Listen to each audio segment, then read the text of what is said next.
তো organic ABC এটা যদি কেউ ভালো মতো আয়ত্ত করতে পারে, বিশ্বাস কর তার অর্গানিক কেমিস্ট্রিটা বেশ ইজি লাগবে। মানে অর্গানিক কেমিস্ট্রি নিয়ে সে এমন আহামরি কোনো প্যারা খাবে না। চল দেখি অর্গানিক এবিসিতে আমাদের কি কি পড়তে হবে। সো প্রথমেই লিখে নে সাম special group, SPECIAL।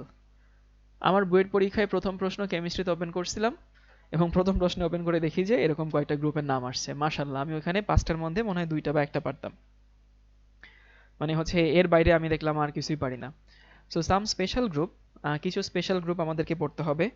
So special গ্রুপের হচ্ছে প্রথমে লিখে নে হচ্ছে ইনল, ENOL, ইনল। এই সন্ধি বিচ্ছেদ করি, ইনলকে সন্ধি বিচ্ছেদ করলে কি দাঁড়ায়? ইন প্লাস অল, তাই না? সো ইন প্লাস অল অর্থাৎ এটা এমন একটা কার্যকরী মূলক যে যৌগে একই সাথে দ্বিবন্ধন থাকবে এবং একই সঙ্গে অ্যালকোহল থাকবে। সো দ্বিবন্ধন এবং অ্যালকোহল এই হচ্ছে আমাদের ইনল। এখানে আমার কাছে দ্বিবন্ধন আছে আর এইখানে আমার কাছে অ্যালকোহল আছে। এই এমন কোনো কথা নাই যে দ্বিবন্ধনটা এই কার্বনেই থাকতে হবে, দ্বিবন্ধন যে কোনো কার্বনেই থাকতে পারে। মানে আমার এমন একটা যৌগ যে কার্বনে দ্বিবন্ধন আছে, যে কার্বনে অ্যালকোহল আছে, সেই যৌগটাকে আমরা কি বলি? ইনল বলি। এই জিনিসগুলো কিন্তু অ্যাডমিশনে আসে, প্রায় আসে। এরপর দেখি হচ্ছে ইনাল। যদি ভাইয়া এটা সন্ধি বিচ্ছেদ করি তাহলে কি দাঁড়ায়? ইন প্লাস অ্যাল, তাই না? ইন মানে দ্বিবন্ধন, অ্যাল মানে অ্যালডিহাইড। তাহলে এটা এমন একটা যৌগ যেখানে দ্বিবন্ধনও আছে এবং যেখানে অ্যালডিহাইডও আছে। তাহলে দ্বিবন্ধন প্লাস অ্যালডিহাইড। সো ধরলাম এখানে হচ্ছে আমার দ্বিবন্ধন আছে আর এখানে হচ্ছে আমার অ্যালডিহাইড আছে। আবারও বলছি দ্বিবন্ধন যে কোনো জায়গায় থাকতে পারে, অ্যালডিহাইড যে কোনো জায়গায় থাকতে পারে, বাট দ্বিবন্ধনযুক্ত অ্যালডিহাইডকে আমরা ইনাল বলি। এরপর আমরা দেখব হচ্ছে ইনোয়িক অ্যাসিড।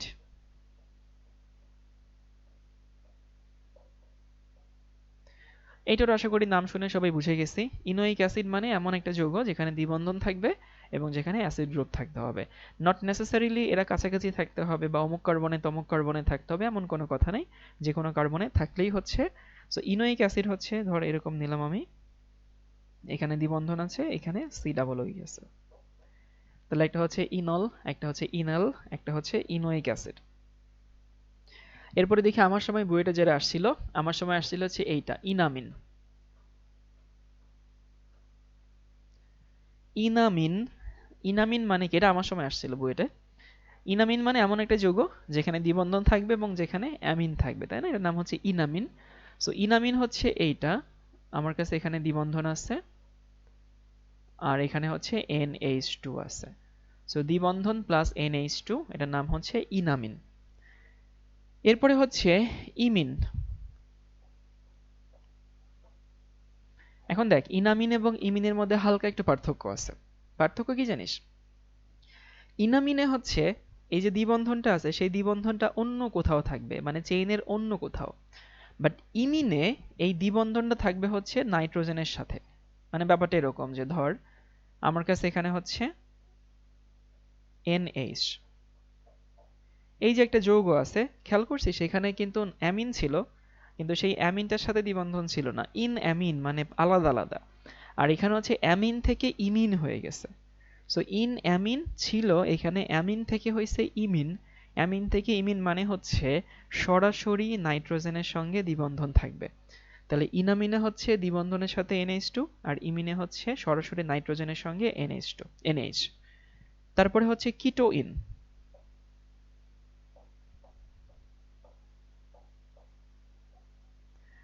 এটা আশা করি নাম শুনে বুঝতে পারি যে কিটোন থাকবে তার সাথে দ্বিবন্ধন থাকবে। সো ধর আমার কাছে এরকম একটা যৌগ আছে, বড় একটা জৈব যৌগ, এবং এখানে আমাদের কিটোন গ্রুপ আছে আর এখানে দ্বিবন্ধন আছে, মানে এটা আমাদের কি? এটা আমাদের কিটোইন। বাট আমার সময় বুয়েটে এই ইনামিনের সাথে আরেকটা আসছিল, সেটা হচ্ছে কিটিন।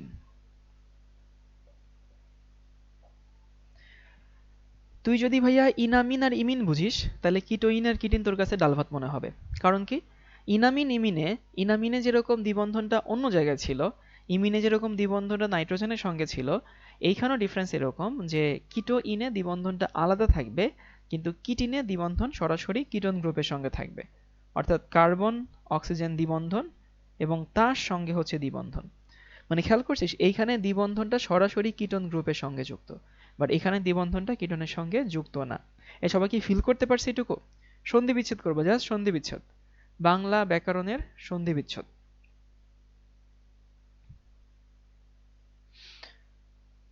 ভাই বুঝতে পারলাম না ভালোভাবে। ইমিন মেইন কথাটা কি হয়েছে, আমাদের এখানে ইনল দ্বিবন্ধনযুক্ত অ্যালকোহল, ইনেল দ্বিবন্ধনযুক্ত অ্যালডিহাইড, ইনোইক অ্যাসিড দ্বিবন্ধনযুক্ত কার্বক্সিলিক অ্যাসিড।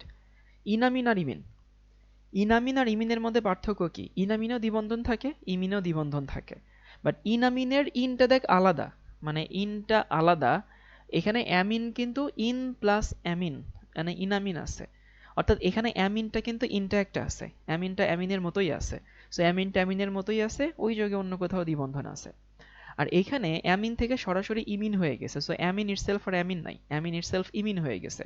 অর্থাৎ এখান থেকেও কিন্তু ফিল পাওয়া যায় যে দ্বিবন্ধনটা সরাসরি নাইট্রোজেনের সঙ্গে যুক্ত, মানে অ্যামিন ডিরেক্টলি ইমিন হয়ে গেছে, দ্বিবন্ধন নাইট্রোজেনের সঙ্গে যুক্ত। একইভাবে কিটোইন আর কিটিন, কিটো যোগ ইন মানে কিটোন কিটোনের মতো এখানে আছে, সো কিটোন কিটোনের মতো আছে, ইনটা আলাদা।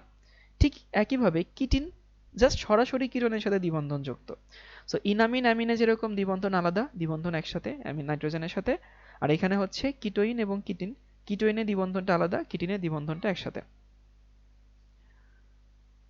তাহলে তো কিটিন আর কিটোমূলকের দুই হাত সেম জিনিসই হয়ে গেল না? না, মানে সরাসরি হচ্ছে এই কার্বনের সাথে যদি দ্বিবন্ধন থাকে কিটোন গ্রুপের সাথে, ব্যাপারটা এরকম, আমরা এটাকে তো কিটোন বলি। সো যদি এইখানে কোথাও দ্বিবন্ধন থাকে তখন সেটাকে আমরা বলি কিটেন, আর যদি অন্য কোথাও থাকে সেটাকে বলা হয় কিটোইন। এইগুলো তো আলাদা কোনো অর্গানিক সত্তা না, মানে যদি কোনো যৌগে ভাই ইনামিন থাকে সেই যৌগ তো দিন শেষে অ্যালকিনের মতোই দেখায়, যদি কোনো যৌগে কিটোইন থাকে এন্ড অফ দ্য ডে সেই যৌগটা আসলে কিটোন গ্রুপ। বাট এই নামগুলো পরীক্ষায় আসে দেখে আমি শিখাই দিচ্ছি। এরপরে দেখি হচ্ছে আরো কিছু নাম, যেমন হচ্ছে অক্সাইম, কতগুলো দেখাইছিলাম আগে, আচ্ছা নাম্বারিং করি নাই। Oxime, OXIME।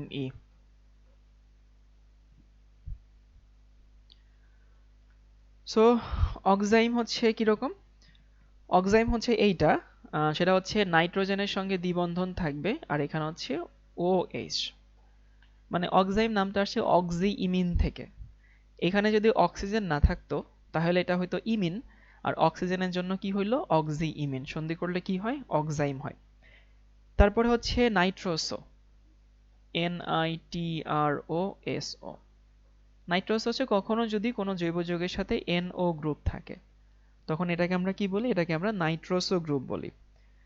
তারপরে হচ্ছে ইমিডিক অ্যাসিড,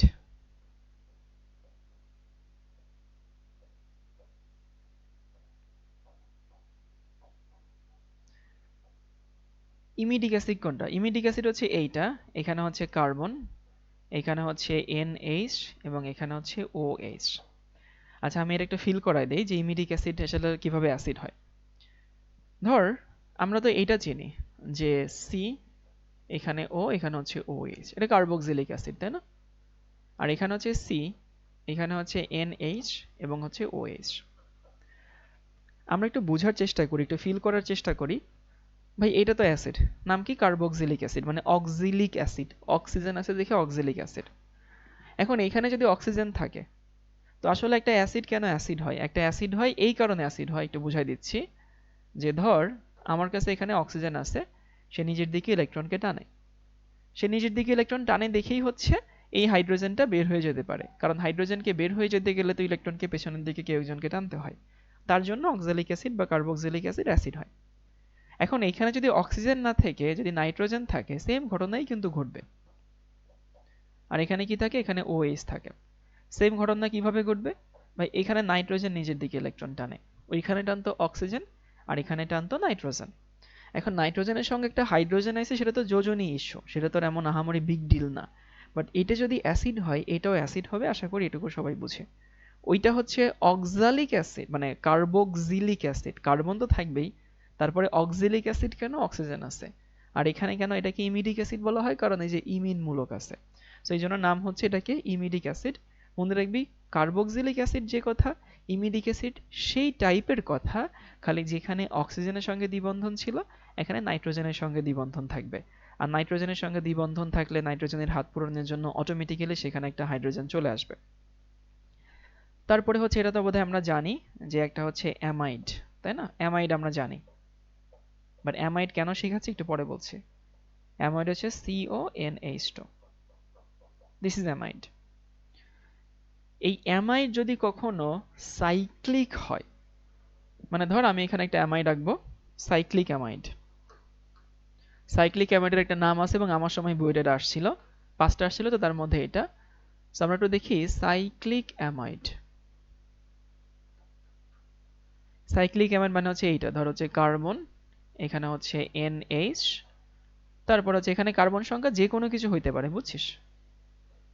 এখানে কার্বন, এখানে কার্বন, এখানে কার্বন, তারপর হচ্ছে এখানে কার্বন এবং এখানে কার্বন। তাহলে এটা আমাদের নরমাল অ্যামাইড, এই যে নরমাল অ্যামাইড, আর এটা আমাদের সাইক্লিক অ্যামাইড। এই সাইক্লিক অ্যামাইডের একটা নাম আছে, সাইক্লিক অ্যামাইডের নাম হচ্ছে ল্যাকটাম। এটা আসছিল আমার সময় বুয়েটে, LACTUM।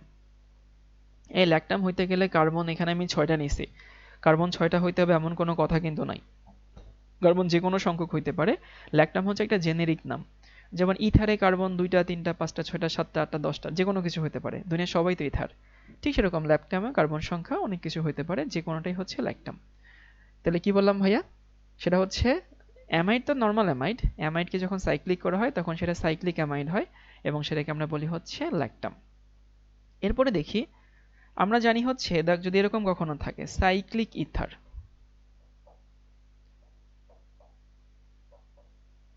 এবং সাইক্লিক ইথার বিশেষ করে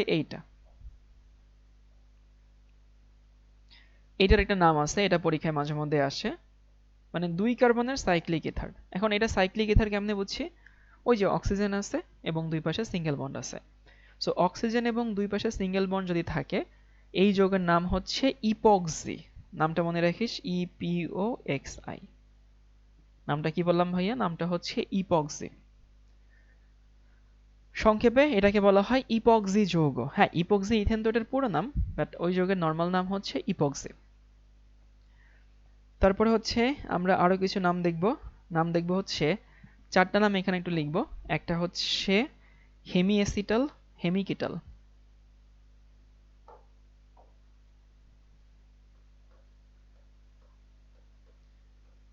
হেমিঅ্যাসিটাল,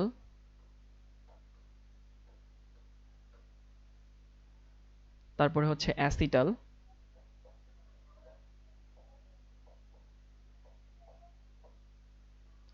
আরেকটা হচ্ছে হেমিকিটাল,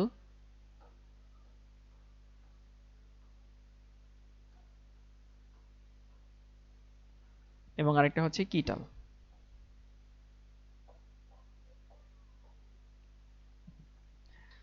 হেমিঅ্যাসিটাল, হেমিকিটাল, আর হচ্ছে অ্যাসিটাল এবং কিটাল। আমার সময় হচ্ছে বুয়েটে হেমিঅ্যাসিটাল আসছিল। কিভাবে আসছিল? 5টার যৌগ মানে 5টা নাম লিখে দিছিল, এটা সংকেত লিখতে হইতো। 5টা কি ছিল? একটা ছিল হচ্ছে হেমিকিটাল না হেমিঅ্যাসিটাল, একটা ছিল কিটিন, একটা ছিল হচ্ছে ইনামিন, এই টাইপের কয়েকটা ছিল। এখন হেমি অ্যাসিটাল আর হেমিকিটাল, অ্যাসিটাল এবং কিটাল, সত্যি বলতে কি এইগুলো আমরা পড়বো সামনে, সামনে যখন অ্যালডিহাইড কিটোন পড়বো তখন এগুলো পড়বো, কিন্তু একটু স্পেশাল গ্রুপের মধ্যে আমি এই জিনিসটা পড়াই দিচ্ছি। আচ্ছা বলতো ভাই, কিটাল নামটা শুনলে তোর মাথায় ব্যাক অফ মাইন্ডে কোন নামটা হিট করে আগে এটা বল আমাকে। তুই যে অনেক কার্যকরীমূলক পড়ছিস, তো তার মধ্যে কোনটা হিট করে তোর মাথায়? একটু চিন্তা কর যে কিটাল নামটা শুনলে তো ফার্স্ট অফ অল কোনটা মিন করে? গুড, কিটোন মিন করে। সো কিটাল নাম শুনলেই প্রথমে হচ্ছে কিটোনটা মিন করে, এবং এই অ্যাসিটাল নামটা শুনলে ব্যাক অফ মাইন্ডে কি অ্যাসিটাল অ্যালডিহাইড টাইপের মিন করে না? না, অ্যাসিটাল অ্যাসিড মিন করে না, অ্যাসিটাল হচ্ছে অ্যালডিহাইড, যেমন অ্যাসিটালডিহাইড, তাই না? তো কথা হচ্ছে, এবং তোর মাথায় যেটা মিন করে আসলে জিনিসটাও আসলে তাই, যে এই কিটাল বলি আর হেমিকিটাল বলি, এদের বাপ মা হচ্ছে কিটোন, বুঝছিস? হ্যাঁ, অ্যাসিটালডিহাইড শুনলে অ্যাসিটন মাথায় আসে, ভালো কথা বলছিস। আমি যেটা বলতেছি দেখ, এই কিটাল বলি আর হেমিকিটাল বলি, হেমিকিটাল বল আর কিটাল বল, এগুলো তৈরি হয় কিটোন থেকে, বুঝছিস? মানে এই দুইটার সোর্স হচ্ছে কিটোন, আর এই দুইটার সোর্স হচ্ছে অ্যালডিহাইড। আবারও বলে দেই যে হেমি হোক আর হেমি না হোক, যদি আমি সোর্স বলি তাহলে এই হেমিকিটাল আর কিটাল, এদের সোর্স হচ্ছে কিটোন, কিটোন থেকে আসে, কিটোনের বিক্রিয়া থেকে তৈরি হয়, আর এদের সোর্স হচ্ছে অ্যালডিহাইড, অ্যালডিহাইডের বিক্রিয়া থেকে তৈরি হয়। এখন যদি কখনো এরকম দেখিস যে হচ্ছে কোনো একটা যৌগে একই কার্বনে, ধর তোর কাছে একটা কার্বন আছে এবং সেই একই কার্বনে একসাথে আছে হচ্ছে OH এবং হচ্ছে OR। কি বললাম ভাইয়া? একই কার্বনে যদি OH এবং OR থাকে, মানে একই সাথে অ্যালডিহাইড এবং একই সাথে ইথার, এই দুটো গ্রুপ যদি একসঙ্গে থাকে, তখন সেই যৌগকে আমরা হেমি টাইপের যৌগ বলি। এখানে হচ্ছে OR, এখানে হচ্ছে OH। কি বললাম ভাইয়া? যদি একই কার্বনে OH এবং OR থাকে, তাহলে সেটা হয় হেমি অ্যাসিটাল হবে না হয় হেমিকিটাল হবে। এখন হেমিক অ্যাসিটাল হবে নাকি হেমিকিটাল হবে সেটা আমি কেমনে বুঝবো? যদি এইটার সোর্স থাকে কিটোন, কিটোন মানে কি ভাই? দুই হাতে কি থাকবে? আর থাকবে না? এই মনে আছে কিটোনে দুই হাতেই কি থাকে? আর থাকে। সো দুই হাতেই যদি আর থাকে তখন সেটা হচ্ছে হেমিকিটাল। আর যদি এক হাতে থাকে হচ্ছে আর, আরেক হাতে থাকে হচ্ছে এইচ, তখন সেটাকে কি বলা হয়? Hemi acetal. এই আর এবং এইচ মিন করে ওটা অ্যালডিহাইড থেকে আসছে, আর এই আর এবং এই আর মিন করে ওইটা কিটোন থেকে আসছে। সবাই কি এটুকু বুঝতে পারছে? এটার বিস্তারিত আমরা পরে পড়বো যখন অ্যালডিহাইড কিটোন পড়বো। মেইন কথাটা যেটুকু মনে রাখতে হবে সেটা বলতেছে। যদি কার্বনের এক হাতে অ্যালকোহল এবং ইথার থাকে, কার্বনের এক হাতে অ্যালকোহল এবং ইথার থাকে, তাহলে সেটা আইদার হেমি অ্যাসিটাল হবে অথবা সেটা হেমিকিটাল হবে। বাকি দুই হাতেই যদি আর থাকে তখন সেটা হেমিকিটাল, আর বাকি এক হাতে যদি হাইড্রোজেন থাকে, আরেক হাতে যদি হচ্ছে আর থাকে, বা দুই হাতেই যদি হাইড্রোজেন থাকে, সেটা হবে হেমি অ্যাসিটাল। মানে কেন আসলে এরকম হইলো দেখ, আমি যদি অ্যালডিহাইড বলি, এইখানে এইচ থাকলে অ্যালডিহাইড, এখানে আর থাকলে অ্যালডিহাইড। আবার এইখানে যদি আর এর বদলে এইচও থাকে তাও তো অ্যালডিহাইড হয়, বুঝছিস? এই জন্য হেমি অ্যাসিটালে এখানে আরও থাকতে পারে, এখানে এইচও থাকতে পারে। আমি আবারও রিপিট করে দিই, কোনো সমস্যা নেই। যদি একই কার্বনে অ্যালকোহল এবং ইথার এই দুটো গ্রুপ একসঙ্গে থাকে, সেটা আইদার হবে হেমি অ্যাসিটাল অথবা হবে হেমিকিটাল। দুই হাতেই যদি আর থাকে তাহলে হেমিকিটাল, আর যদি এক হাতে আর এক হাতে এইচ অথবা দুই হাতে এইচ, তখন সেটা হচ্ছে হেমি অ্যাসিটাল। মানে ও আর এবং ওএইচ থাকলেই হেমি আসবে। গুড। আচ্ছা ঠিক আছে। কিটোনের দুই হাতেই আর, এটা কিভাবে? কিটোনের দুই হাতেই আর হচ্ছে, এটা কিভাবে? এই এখন এসে যদি এই প্রশ্ন করিস, এটা কি কিটোন না? কিটোনের দুই হাতেই কি থাকা লাগে? আর থাকা লাগে না? তা না হলে তো কিটোন হয় না। এবার এসে হচ্ছে অ্যাসিটাল এবং কিটাল কোনটা। যদি এরকম হয় কার্বনের দুই হাতেই ইথার থাকে, এখানে ও আর, এখানে হচ্ছে ও আর। কার্বনের দুই হাতে ইথার, এখানে হচ্ছে ও আর, এখানে হচ্ছে ও আর। সো কার্বনের দুই হাতেই যদি ইথার থাকে তখন সেটাকে আমরা হয় বলবো অ্যাসিটাল, না হয় বলবো কিটাল। এবং একইভাবে যদি বাকি দুই হাতেই আর থাকে তাহলে সেটা কিটাল। যদি দুই হাতেই এইচ থাকে অথবা এক হাতে আর এক হাতে এইচ থাকে, তখন সেটাকে বলবো অ্যাসিটাল। এখন এইগুলো আমি আলাদা করে পড়াইতাম না, আমি নর্মালি তোদেরকে ওই বিক্রিয়ার মধ্যেই হচ্ছে পড়াই দিতাম। কিন্তু কথা হচ্ছে ওই বিক্রিয়ার মধ্যে পড়লে এটা যে আলাদা করে as a name, as a structure পরীক্ষায় আসে, তখন হুট করে আমাদেরকে আসলে ওইখানে খুঁজতে হয় সার্চ দিয়ে, এটা জানি কোথায় পড়ছিলাম, এটা জানি কোথায় পড়ছিলাম। আর যখন আমি আলাদাভাবে ক্যাটাগরাইজ করে দিলাম তখন এটা এই আলাদাভাবেই মনে থাকে। আর আলাদাভাবেই যখন মনে থাকে তখন পরীক্ষায় আসলে ঠাস করে আনসার করা যায়। এই জন্য হচ্ছে এটাকে আমি আলাদা করে পড়াই দিচ্ছি।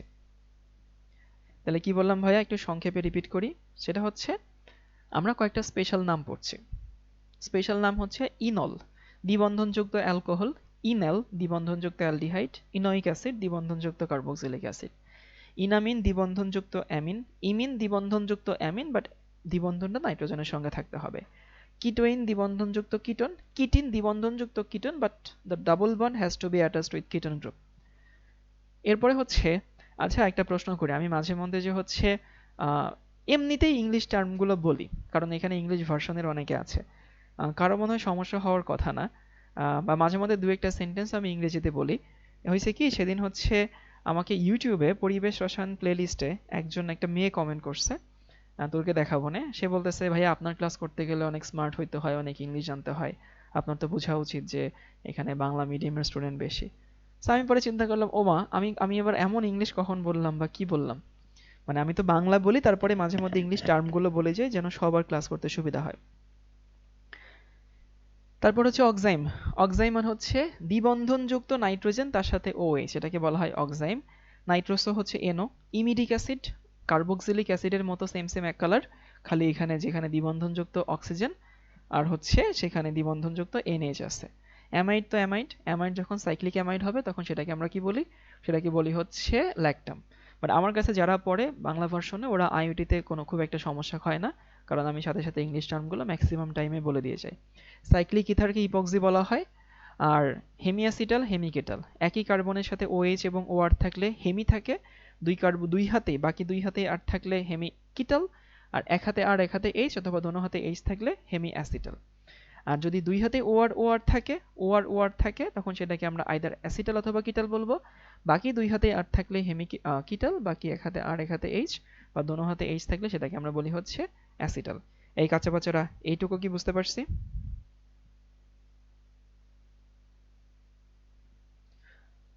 ওকে, এবার লিখানো হচ্ছে আলফা কার্বন।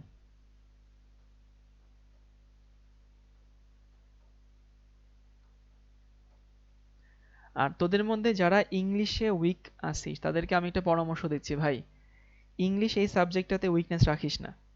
কেন উইকনেস রাখিস না একটু বলে দিচ্ছি। মানে তুই কোন দিকে যাবি? মানে যতই আসলে তুই বলিস যে ভাইয়া আমি ভাষার জন্য রক্ত দিচ্ছি, আমি ইংলিশ পড়বো না, বাংলা নিয়ে থাকবো। হ্যাঁ, ভাষার জন্য রক্ত আমরা দিচ্ছি, বাংলা ভাষাকে আমরা স্টাবলিশড করছি, ভালো কথা। বাট ইংলিশ ছাড়া তুই সবখানে আটকে যাবি। কয়েকটা উদাহরণ দেই। ফোর্সে তুই হচ্ছে দেশে থাকবি, বাংলাদেশে থাকবি গ্র্যাজুয়েশনের পরে, বাট তুই সুইচ করতে চাচ্ছিস ফিল্ড। ধর তুই BCS দিতে যাচ্ছিস অথবা তুই ব্যাংক জবে করতে যাস। BCS ব্যাংক জব এটা কি জানি ইংলিশ ছাড়া এক পাও আগানো যায় না। প্রত্যেকটা পরীক্ষায় বিশাল একটা নাম্বার থাকে ইংলিশে সিলেবাসে। বাংলাদেশে প্রত্যেকটা ভাইভাতে দেখা হয় তার ইংলিশে ফ্লুয়েন্সি কেমন, এবং হচ্ছে প্রত্যেকটা পরীক্ষার ক্ষেত্রে ইংলিশের জন্যই মানুষজন চাকরি পায় না বা চান্স পায় না বা সেখান থেকে বাদ পড়ে। এইগুলো যদি তুই বাংলাদেশে থাকিস। আমাদের এখানে যারা আছে আমি জানি এর মেজরিটির একটা অংশ আজ থেকে 5 বছর পরে সবাই হচ্ছে হয় USA যাবে, না হয় ইউরোপে যাবে, না হয় অস্ট্রেলিয়া যাবে। সেখানে তোমার কি দেওয়া লাগবে? IELTS GRE এগুলো দিবা না, TOEFL এগুলো দিবা না, স্যাট দিতে হয়তো। তো এগুলো যখন দিবি তখনও তোর কি লাগবে? ইংলিশে লাগবে। অত দূর না যাই, তুই এরপরে যখন ভার্সিটিতে উঠবি, তোরা কি জানিস ভার্সিটিতে বাংলায় পড়াশোনা নাই? জানিস তো সবাই এটা? না জানলে একটু জেনে রাখ যে ভার্সিটিতে কিন্তু পড়াশোনা ভাই ইংলিশে। কারণ তুই যে সাবজেক্টই পড়িস না কেন ওই সাবজেক্টের রিসার্চ বই, রিসার্চ পেপার সব ভাই ইংলিশে, তোকে ইংলিশে পড়তেই হবে। আর যদি তুই হচ্ছে ধর দেশে থাকবি কিন্তু তুই সরকারি চাকরি করবি না, তুই বিদেশে যাবি না, কিন্তু তুই হচ্ছে MNC তে জব করবি। MNC means multi national company. এইখানে তো ভাই ইংলিশ ছাড়া তো এক পাও আগানো যায় না। ওদের হচ্ছে ভাইভাতে বা ওদের যে ইন্টারভিউ থাকে, রিক্রুটমেন্ট ইন্টারভিউ, পুরোটাই হচ্ছে ইংলিশেই, মানে দেখে তুই ইংলিশে কতটা ভালো। তোরা কি এটা জানিস যে চাকরির ক্ষেত্রে, অনেক চাকরির ক্ষেত্রে যেখানে কমিউনিকেটিভ কাজ আছে, মানে ধর কাস্টমার ডিল করতে হয় অথবা হচ্ছে প্রেজেন্টেশন দিতে হয়, সেইখানে ইংলিশ জানাকে একটা আলাদা কোয়ালিফিকেশন হিসেবে দেখে। জানিস এটা? তোরা হয়তো এতটা ভালো জানিস না কারণ তোদের ওই চাকরির বাজারে এখনো তোরা যাস নেই। বাট আরেকটু কিছুদিন পরেই বুঝবি যে হচ্ছে কিছুদিন পরেই টের পাবি যখন ভার্সিটি সেকেন্ড ইয়ার থার্ড ইয়ারে যাবি। মানে knowing English is a qualification. Okay, he knows English, okay, he is much forward then others. Okay, এরকম একটা ব্যাপার স্যাপার আছে। তো এই জন্য ইংলিশে যাদের উইকনেস আছে আস্তে আস্তে এটা কাটায় ফেলিস ভাই, এটা লাগবে, সবখানেই লাগবে। আলফা কার্বন, আলফা কার্বন লিখে নেওয়া হচ্ছে যে কার্বনের সাথে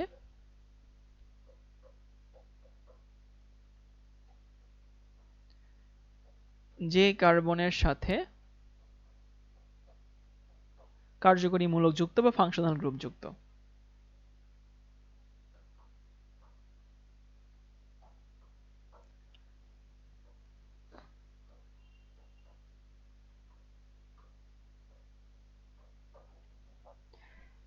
যে কার্বনের সাথে কার্যকরী মূলক যুক্ত তাকে কি বলা হয়? আলফা কার্বন বলা হয়।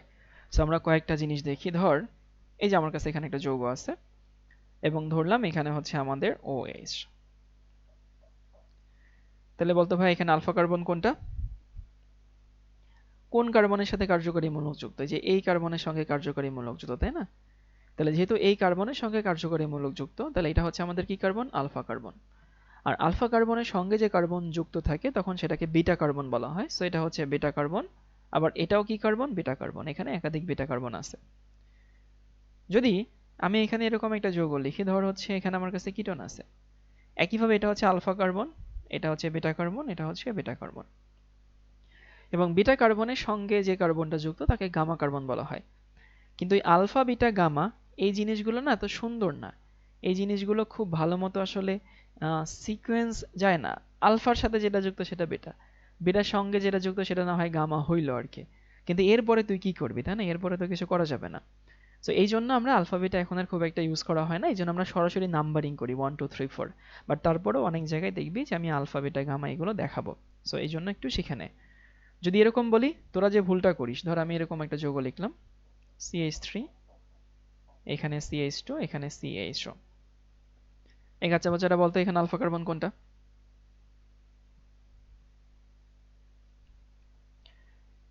এই ভুলটা কিন্তু অনেকেই করে। অনেকে মনে করে ভাই এটা আলফা কার্বন। আরে বাবা, এটা আলফা কার্বন, এটা হচ্ছে বিটা কার্বন।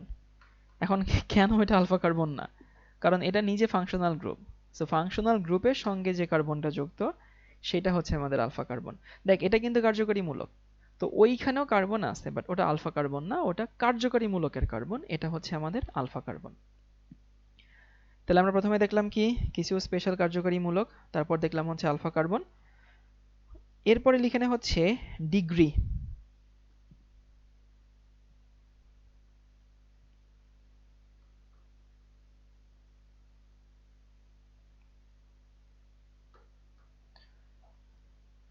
তোরা প্রায় হয়তো জৈব যৌগের মধ্যে শুনবি 1 ডিগ্রি, 2 ডিগ্রি, 3 ডিগ্রি।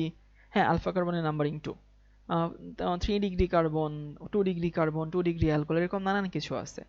সো ডিগ্রির ক্ষেত্রে হচ্ছে লিখে নে যে কার্বনের সাথে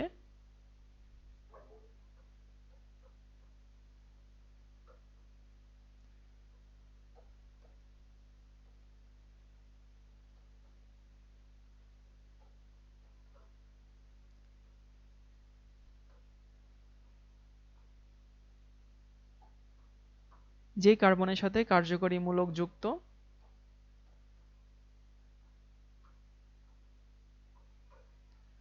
সো যে কার্বনের সাথে কার্যকরী মূলক যুক্ত সেই কার্বনের সঙ্গে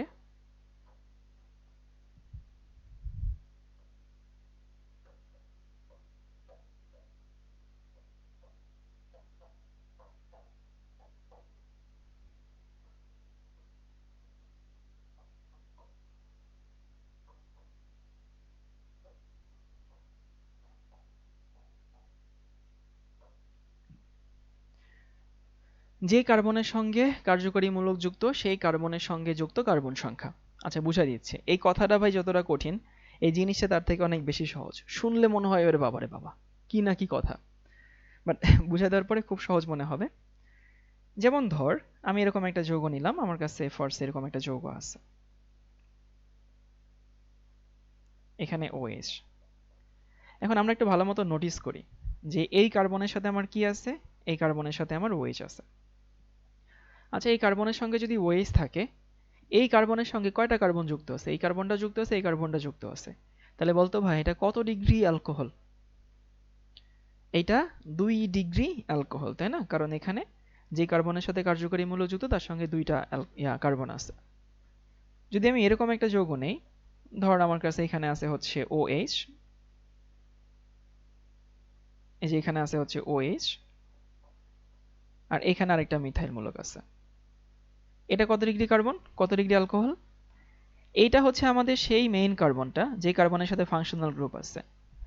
সো যে কার্বনের সাথে কার্যকরী মূলক আছে সেই কার্বনের সাথে কার্বন কয়টা? একটা, দুইটা, তিনটা। তাহলে এটা কত ডিগ্রি অ্যালকোহল? এটা কিন্তু 3 ডিগ্রি অ্যালকোহল। সমস্যাটা হয় তোদের এইখানে গিয়ে, একটা উদাহরণ দিই। মানে এটা দিলে অনেকে আবার কনফিউজড হয়ে যায় যে বাবারে বাবা এটা আবার কি দেওয়া আছে।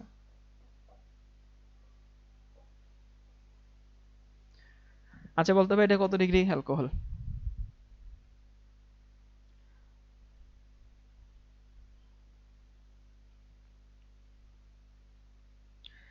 অনেকে মনে করতে পারে যে ভাইয়া এই কার্বনের সাথে হচ্ছে 1 2 3 4টা আছে, তার মানে এটা বোধহয় 4 ডিগ্রি কিছু একটা হবে।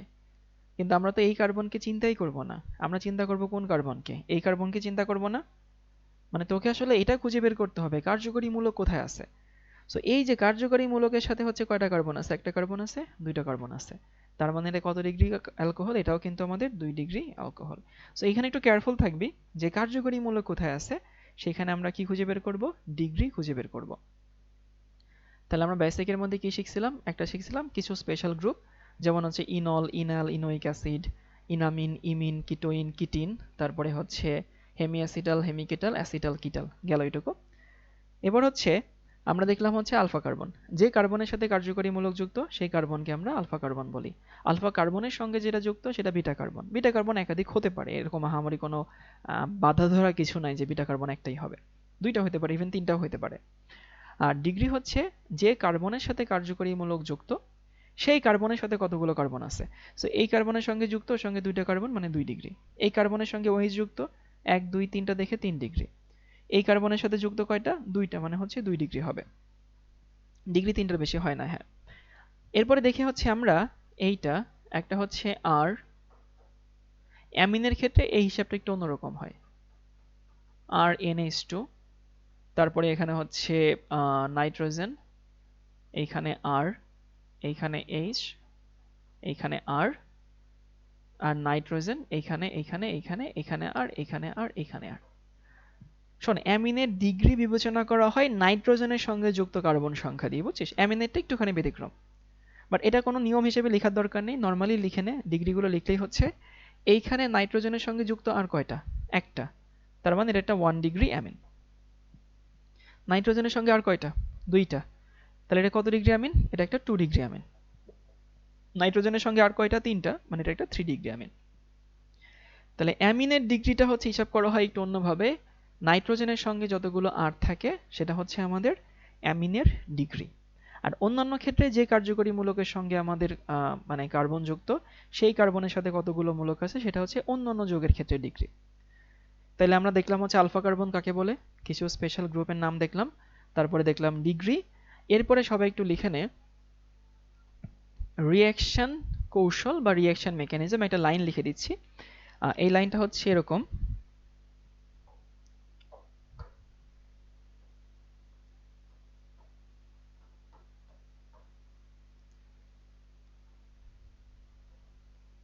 chemical reaction is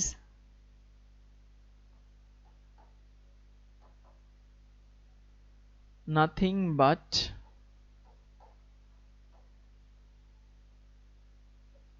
just bond breaking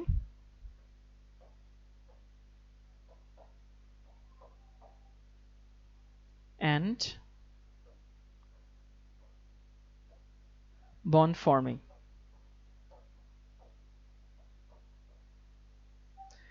Chemical reaction is nothing but just bond breaking and bond forming. এটা শুধু জৈব যৌগের ক্ষেত্রে সত্যি না, সবার ক্ষেত্রেই সত্যি। মানে দুনিয়ার শুধু এটা কেমিক্যাল রিঅ্যাকশনের জন্য না, প্র্যাকটিক্যাল লাইফের জন্য সত্যি যে chemical reaction is nothing but just bond breaking and bond forming. খুব ভালো হইতো যদি এই কথাগুলো আমি এখন আজকে যাদের রেজাল্ট দিছে ওদেরকে বলতে পারতাম। পুরো দুনিয়াটাই আসলে এরকম। কোনো জিনিস যখন ভাঙে আমরা অনেক সময় মন খারাপ করি, আমরা মনে করি যে কেন ভাঙলো, যেভাবে চলছিল তো ভালোই চলছিল, যেভাবে যাচ্ছিল আমি তো ভালোই ছিলাম, কেন আমার স্বপ্নভঙ্গ হইলো, আশাভঙ্গ হইলো, কেন আমি যেভাবে প্ল্যান করছি সেই প্ল্যান ভেস্তে গেল। এইটুকু আমরা কখনো মাথায় রাখি না যে কোনো জিনিস ভাঙা মানে নতুন অপরচুনিটি তৈরি হওয়া, কোনো জিনিস ব্যর্থ হওয়া মানে কি নতুন করে সেই জিনিসটাকে আরো সুন্দর করে প্ল্যান করা। সো পৃথিবীতে যদি কখনো এরকম হয় প্ল্যান ভঙ্গ হয়েছে, আশা ভঙ্গ হয়েছে, মন খারাপ করার কোনো কারণ নাই। মন খারাপ তো টুকটাক একটুখানি হবেই, বাট এটুকু একটু পজিটিভিটি মাথার মধ্যে রাখবি যে ওকে এখানে যেহেতু কোনো কিছু ভাঙছে হয়তো বা সামনে নতুন কিছু তৈরি হওয়ার সম্ভাবনা আছে। আমরা লাইফে অনেক সময় হোঁচট খাই, অনেক সময় হোঁচট খেতে হয়, এটা পার্ট অফ লাইফ। আর অনেক সময় মনে করি যে এটা বোধহয় আমাদের লাইফ থেমে গেছে, এখানেই সবকিছু শেষ। কিন্তু বিশ্বাস কর পৃথিবীর প্রত্যেকটা ব্যর্থতা, ছোট ছোট ব্যর্থতা অনেক সুন্দর মোটিভেটিং স্টোরি হয় যদি সেখান থেকে আমরা কামব্যাক করতে পারি।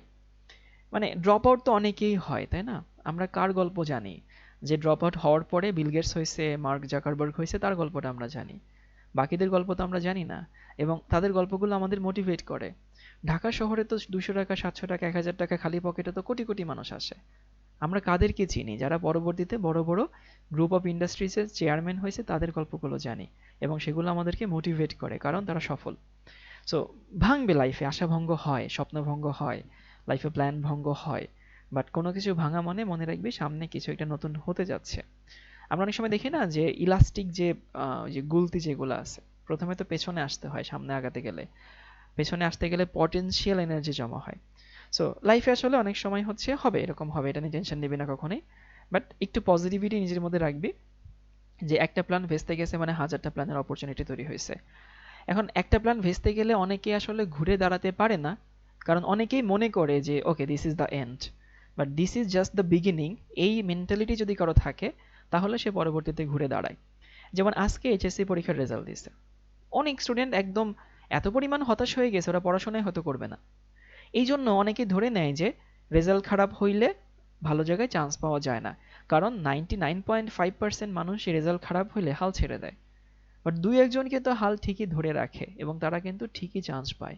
পরে আমরা বলি exception can't be example, exception তারা আসলে না, ও হাল ছাড়ে নেই, ও ওর কাজটা করে গেছিল সেই জন্য ভালো করছে। সো আমরা এখানে ম্যাক্সিমামই 24 ব্যাচের আছি। হতে পারে তোর অনেক গ্যাপ ছিল, হতে পারে ফাঁকিবাজি করছিস, হতে পারে কোনো কারণে পড়াশোনা হয়নি, হতে পারে যেভাবে প্ল্যান করেছিলে সেভাবে আগাস নেই। বাট এখনো যে সময়টুকু আছে, যে সুযোগটুকু আছে, কাজে লাগা, ঠিকমতো এফোর্ট দে, পরিশ্রম কর, মেহনত কর, ভালো কিছু হবে। আর কোনো কিছু যে ভাঙা মানে শেষ না, ভাঙা মানে দ্য স্টার্ট অফ বিগিনিং, মানে বিগিনিং শুরু হইলো, যেটাকে আমরা কি বলি। ওকে, সো হচ্ছে chemical reaction is nothing but just bond breaking and bond forming. তুই ছোট্ট চিন্তা কর যে আমি যদি হাইড্রোজেন অক্সিজেন মিলে পানি তৈরি করতে চাই, প্রথমে কি করতে হয়? হাইড্রোজেনের মধ্যকার বন্ধনগুলোকে ভাঙতে হয়। প্রথমে কি করতে হয়? অক্সিজেনের মধ্যকার বন্ধন ভাঙতে হয়, তারপরে তো অক্সিজেন হাইড্রোজেন বন্ড তৈরি হয়। ব্যাপারটা তো এরকম। সো কিছু বন্ধন ভাঙে, কিছু বন্ধন তৈরি হয়।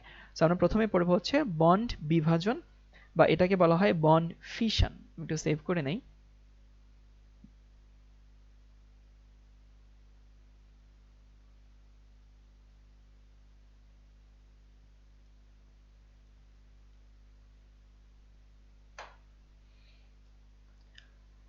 ওকে, লিখে নেওয়া হচ্ছে বন্ড ফিশন বা বন্ধন বিভাজন।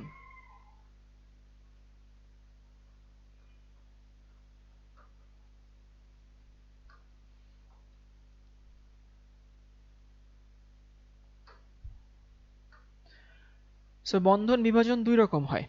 দুই রকম কি? একটা হচ্ছে সুষম, একটা হচ্ছে অসম। একটাকে বলা হয় হোমোলাইটিক, LYTIC, হোমোলাইটিক বন্ড ফিশন। একটা হচ্ছে হেটেরোলাইটিক, বাংলায় বলা হয় সুষম বিভাজন, আর হচ্ছে হেটেরোলাইটিক, LYTIC, অসম বা বিষম বিভাজন। সুষম বন্ধন বিভাজন এবং অসম বন্ধন বিভাজন। এখন আমরা তো জানি যে জৈব যৌগের মধ্যকার বন্ধনগুলো সব কি বন্ধন? সমযোজী। এখন ধর ইমাজিন করে এরকম আছে, তোর কাছে হচ্ছে ফর সে এরকম আছে H3C আর এখানে CH3। সো এইখানে যে বন্ধনটা আছে সেটা অবশ্যই কি বন্ধন? সমযোজী বন্ধন। এখন সমযোজী বন্ধনে যদি সুষম বিভাজন করা হয়, যদি কোনোভাবে সুষম বিভাজন করা হয়, তার মানে কি যার মধ্যে যে ইলেকট্রনটা ছিল, যেটা শেয়ার করছিল, সে সেটা ফেরত নেবে।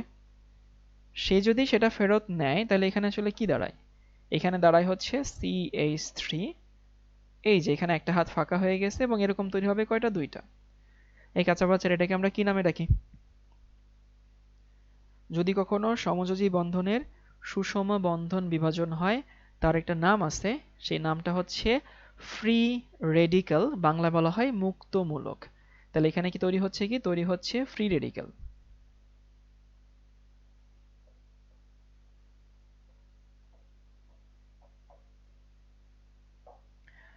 তাহলে সমযোজী বন্ধনে সুষম বিভাজনের ফলে মুক্তমূলক তৈরি হয়। মুক্তমূলককে এখানে আমরা একটা ডট দিয়ে সিম্বলাইজ করি বা একটা এক্সট্রা ইলেকট্রন দিয়ে সিম্বলাইজ করি।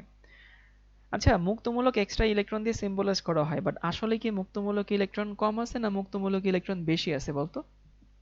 আমি এটাকে একটু উপরে লিখি, তাহলে আমার এখানে লেখার জন্য কিছু জায়গা পাবো। CH3, এখানে হচ্ছে CH3, ঠিক মাঝখানে ভাঙবো, ভেঙে এখানে তৈরি করবে এটা 2CH3। শোন, যদিও দেখে আমরা একটা এক্সট্রা ইলেকট্রন দেখাই, কিন্তু আসলে মুক্তমূলক ইলেকট্রন ঘাটতি থাকে। ঘাটতি কেন থাকে তুই ইমাজিন কর, এই কার্বনে এখানে তো অষ্টক পূরণ ছিল, তাই না? এখানে কি অষ্টক পূরণ আছে নাকি 7টা আছে? খেয়াল করছিস? এখানে কার্বনের চারপাশে কিন্তু 7টা ইলেকট্রন আছে। 7টা কেন? এই যে হাইড্রোজেনের সাথে 6টা আর এখানে একটা, তাহলে মুক্তমূলক হচ্ছে, দেখে মনে হয় একটা এক্সট্রা ডট দেওয়া হয়, বাট এখানে আসলে ইলেকট্রন কি থাকে, ইলেকট্রন ঘাটতি থাকে। সো মুক্তমূলকে ইলেকট্রন ঘাটতি থাকে। ওকে, ভালো কথা, মুক্তমূলক ইলেকট্রন ঘাটতি থাকে, গেল এটুকু। এবার আসি হচ্ছে, আমি কয়েকটা মুক্তমূলক নিব। মুক্তমূলক হচ্ছে এরকম, ধর হচ্ছে কার্বন আছে, এখানে আর, এখানে হচ্ছে আর, আর এখানে আর, 3 ডিগ্রি। কার্বন, তারপর হচ্ছে এখানে আর, এখানে আর, এখানে হচ্ছে এইচ। এটা হচ্ছে আমাদের, এখানে আর, এখানে এইচ, এখানে হচ্ছে আর, 2 ডিগ্রি। কার্বন, এখানে আর, এখানে এইচ, এখানে এইচ, এটা হচ্ছে 1 ডিগ্রি। আর এটাকে 0 ডিগ্রি বলে, বুঝছিস? সো 3 ডিগ্রি মুক্তমূলক, 2 ডিগ্রি মুক্তমূলক, 1 ডিগ্রি মুক্তমূলক, আর এটাকে মিথাইল মুক্তমূলকও বলা হয়, অ্যান্ড 0 ডিগ্রি মুক্তমূলকও বলা হয়। সো এই মুক্তমূলকগুলোর মধ্যে আমাকে বের করতে হবে কোনটা বেশি স্টেবল, কোনটা কম স্টেবল। এখন কোনটা স্টেবল, কোনটা কম স্টেবল, এটা বের করার জন্য আমাদের কিছু জিনিসপত্র জানতে হবে। আচ্ছা, আমি একটু অর্গানিক বেসিকের এইটার আগে তোদেরকে আরেকটা জিনিস দেখাই দিই, সবাই একটু খাতার উপরে লিখে নে, হচ্ছে অ্যালকাইল গ্রুপ।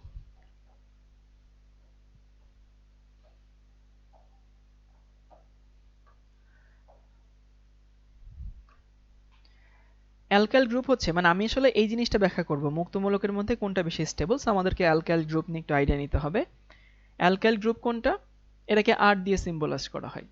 এবং আমরা তো বুঝি, দেখতো ভাই, যদি কখনো একটা অ্যালকেন থেকে একটা হাইড্রোজেন চলে যায়, তখন যেটা থাকে সেটাকে আমরা অ্যালকাইল গ্রুপ বলি। অ্যালকাইল গ্রুপ মানে হচ্ছে, ধর এটা মিথাইল হতে পারে, এই যে মিথাইল অ্যালকাইল গ্রুপ, এটা হতে পারে ইথাইল, CH2, এখানে CH3, এটা হতে পারে প্রোপাইল, এখানে CH2, এখানে CH2, এখানে CH3। সো মিথাইল একটা অ্যালকাইল, ইথাইল একটা অ্যালকাইল, প্রোপাইল একটা অ্যালকাইল। এখন আমাকে তোরা কি বলতে পারবি 9 10 কি এটা পড়ছে কিনা, অ্যালকাইল গ্রুপগুলো ইলেকট্রন দেয় নাকি ইলেকট্রন নেয়? কোয়েশ্চেন হচ্ছে অ্যালকাইল গ্রুপ কি ইলেকট্রন দেয় নাকি ইলেকট্রন নেয়? আচ্ছা, যারা জানিস না তারা একটু শিখে নে, অ্যালকাইল গ্রুপ ইলেকট্রন ডোনার। কিভাবে ডোনার আমি বলে দিচ্ছি। সো এটা ইলেকট্রন ডোনার, মানে ও যদি কারোর সঙ্গে যুক্ত থাকে ও ইলেকট্রন ডোনেট করে। এখন ডোনেট করে কিভাবে, ধর এই যে আমার কাছে একটা বেনজিন আছে, সেই বেনজিনের সাথে একটা অ্যালকাইল গ্রুপ আছে, ধর মিথাইল আছে।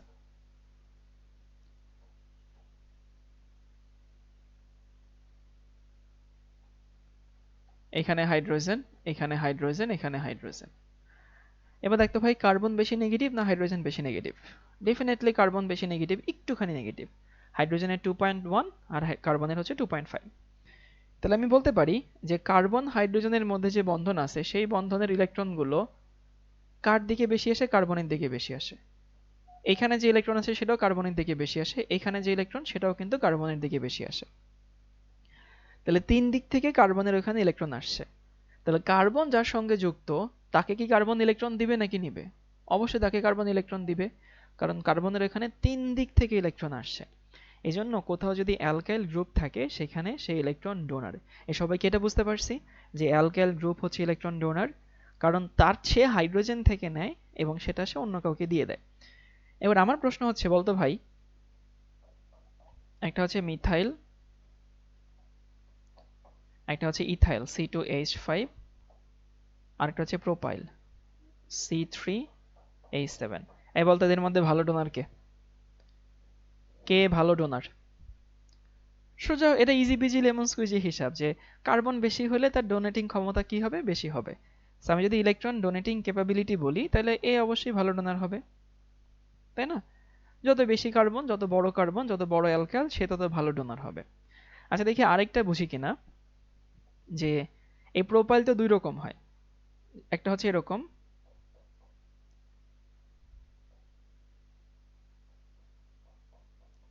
CH2, এখানে CH2, এখানে CH3। আরেকটা হচ্ছে এরকম, CH3, এখানে CH, এখানে CH3। এই বলতো কাচ্চা বাচ্চারা, এদের মধ্যে ভালো ডোনার কে? এই প্রোপাইল কিন্তু, এই যে এটা কিন্তু এরকম হইতে পারে, এটা এরকম হইতে পারে। উপরেরটাকে বলা হয় নরমাল প্রোপাইল আর নিচেরটাকে বলা হয় আইসোপ্রোপাইল। আচ্ছা বলে দিই এদের মধ্যে ভালো ডোনার হচ্ছে কোনটা? এটা হচ্ছে ভালো ডোনার। যদি এটা খুব একটা কাজে লাগে না, বাট তারপরে বলে দিচ্ছি। প্রশ্ন আসতে পারে কেন, মানে কেন এটা ভালো ডোনার? উত্তরটা বুঝিয়ে দিই, এটা কিন্তু ফিল করার জিনিস, ফিজিক্সের লব্ধি ফিল করতে হয়। এই কার্বনটা যদি কাউকে ইলেকট্রন দেয় সে তো এইখান থেকে দিবে, তাই না? মানে তার ওপেন এন্ড তো এইটা, এই যে এইটা। সো সে কাউকে ইলেকট্রন দিল ওই কার্বন থেকেই দিবে। এখন এই কার্বন ইলেকট্রন নিচ্ছে কই থেকে? বাকি দুইটা কার্বন থেকে নিচ্ছে, তাই না? সো বাকি দুইটা কার্বন একটা তাকে হয়তো ডিরেক্টলি দিচ্ছে আর একটা তো ইনডিরেক্টলি দিচ্ছে। আর এইখানে যদি সে কাউকে ইলেকট্রন দেয় এই কার্বন থেকে দিবে, এই কার্বন থেকে দিল ওই কার্বন দুইটা কার্বন থেকে নিচ্ছে বা ডিরেক্টলি নিচ্ছে, তাহলে অবশ্যই এই কার্বনের ইলেকট্রন একটুখানি ওই কার্বন থেকে বেশি। এটা মুখস্থ করা জিনিসটা কিন্তু ফিল করা জিনিস, ফিল করতে পারছে কি? যে এইখানে এই কার্বন থেকে সে ইলেকট্রন দেয়, এখানে মাঝখানের কার্বন থেকে দেয়। তো এই কার্বন থেকে ইলেকট্রন দেয় সে কই পায়? বাকি দুইটা থেকে পায়। বাকি দুইটা থেকে তো ডিরেক্টলি পাচ্ছে না, একটা ডিরেক্টলি একটা ইনডিরেক্টলি। আর এখানে দুইটা থেকে ডিরেক্টলি পাচ্ছে। ওকে, অনেক কিছু বুঝে গেছি। এবার এখানে আসি। এবার বলতো ভাই, আমার অনেক ক্ষুধা লাগছে। ধর অনেক ক্ষুধা লাগছে। যেমন আজকে দুপুরবেলা আমার অনেক ক্ষুধা লাগছিল, আমি বাসা পথে পড়াতে গেছিলাম অফলাইন ব্যাচ, এবং দুপুরে খাওয়া দাওয়া করে যায়নি। এখন এই যে হচ্ছে ভাই ডোনেটিংটা ভেজাল মনে হচ্ছে। অর্ঘ্য ভাই এটা অর্গানিক কেমিস্ট্রির এবিসি, কিছুদিন পরে এমনিতে এটা খুব ডাল ভাত মনে হবে। মনে রাখ alkyl group electron donor. So আমার কাছে ক্ষুধা লাগছে অনেক। এখন আমাকে কেউ এসে, এমনি মন মেজাজ খারাপ, বলে না যে hungry man is an angry man. আমার মন মেজাজ ধর খারাপ, কেউ এসে আমাকে অফার করলো, ঠিক আছে তোমাকে হচ্ছে এখন ভাতের সাথে, আমি ভাতের সাথে পার্সোনালি মুরগির মাংস খুব পছন্দ করি, সো আমি যা যা খাইতে পছন্দ করি আমাকে তাইতে এসে অফার করছে। আমি কি খুব শান্তশিষ্ট হয়ে যাব না? খুব চুপচাপ থাকবো এবং আমি তো খাওয়া দাওয়া শুরু করব। সো এই যে অ্যালকাইল মানে ইলেকট্রন মুক্তমূলক যেগুলো আছে, সেগুলো তো এন্ড অফ দ্য ডে ইলেকট্রনের ঘাটতি আছে। ইলেকট্রনের ঘাটতি আছে, বাট এখানে ডোনার কয়জন দেখতে ভাই? তিনজন না? তিনজন ডোনার। আর এখানে দুইজন ডোনার, এখানে একজন ডোনার, এখানে কোনো ডোনার নাই। তাহলে বলতো ভাই এদের মধ্যে সব থেকে স্টেবল কে থাকবে? 3 ডিগ্রি নাকি হচ্ছে 0 ডিগ্রি? গুড, সব থেকে স্টেবল থাকবে হচ্ছে 3 ডিগ্রি। তোদেরকে যখন প্রশ্ন সলভ করাবো না তখন দেখাবো না যে এই সিম্পল জিনিসটা যে কতশো বার আসছে। এটা অনেক জিনিস ব্যাখ্যা করতেও কাজে লাগে, মানে এই বেসিকটা অনেক জিনিসের কনসেপ্টে কাজে লাগে, আবার ডিরেক্টলি এটা দিয়ে প্রশ্ন আসে। সো আমরা ক্রম করলাম কি? স্টেবিলিটির ক্রম। STABILITY। কোনো বইতে হয়তো তুই সক্রিয়তার ক্রম দেখবি, কোনো টিচার হয়তো সক্রিয়তার ক্রম পড়ায়। এই কাঁচা বাচ্চারা, স্টেবিলিটির ক্রম আর সক্রিয়তার ক্রম কি সেম হয় না উল্টা হয়? জানি এটা? ডেফিনেটলি উল্টা হবে। পৃথিবীতে যে যত বেশি স্টেবল সে তত কম সক্রিয়। স্টেবল মানে এভাবে চিন্তা কর, ধর আমার গায়ে কোনো শক্তি মুক্তি নাই, আমি দুর্বল একজন মানুষ। এখন আমি দুর্বল একজন মানুষ, সো রাস্তাঘাটে গিয়ে আমি কারোর সঙ্গে মারামারি টারামারি করবো না। সো কারোর সঙ্গে যদি মারামারি টারামারি না করি, তাহলে আমি অবশ্যই কি স্টেবল, আমার সক্রিয়তা কম। তাহলে মেন কি ঘটনা ঘটলো? যে যদি বন্ড ফিশন দুই রকম, একটা হোমোলাইটিক, একটা হেটেরোলাইটিক। ওকে, সো হোমোলাইটিক বন্ড ফিশন হচ্ছে এরকম যে সমযোজী বন্ধনের সুষম বিভাজন হবে। সুষম বিভাজন মানে হচ্ছে যার যার ইলেকট্রনকে সে সে নিয়ে যাবে, সেখানে যে রেজাল্টটা তৈরি হয় তাকে আমরা মুক্তমূলক বলি। মুক্তমূলকের ইলেকট্রন ঘাটতি আছে, কারণ কি? আমরা যেখান থেকে ওকে ভেঙে নিয়ে আসছি সেখানে কিন্তু ওর অষ্টক পূরণ ছিল, বাট এখানে কিন্তু ওর অষ্টক পূরণ নাই, দেখ এখানে কার্বনের শেষে 7টা আছে। সো যদি 3 ডিগ্রি মুক্তমূলক চিন্তা করি, 3 ডিগ্রি মুক্তমূলক মানে আর তিনটা, আর তিনটা মানে কি? ইলেকট্রন ডোনার তিনটা। তাহলে ওর ঘাটতি ছিল, ঘাটতি ছিল, ওকে তিনজন দিচ্ছে ওই জন্য বেশি স্টেবল থাকবে। ওর ঘাটতি ছিল, ওকে কেউ দিচ্ছে না, এই জন্য কি হয়? সব থেকে কম স্টেবল হয়। সো স্টেবিলিটির অর্ডার যা হবে, সক্রিয়তার অর্ডার তার উল্টা হবে। বাট কোনো দরকার নেই দুইটা মুখস্থ করা, যে কোনো একটা মনে রাখবি। সো আমরা স্টেবিলিটির অর্ডারটা মুখস্থ রাখবো। আমরা একটা ব্রেক নিব, সবাই হচ্ছে 11টা 10-এ জয়েন করিস।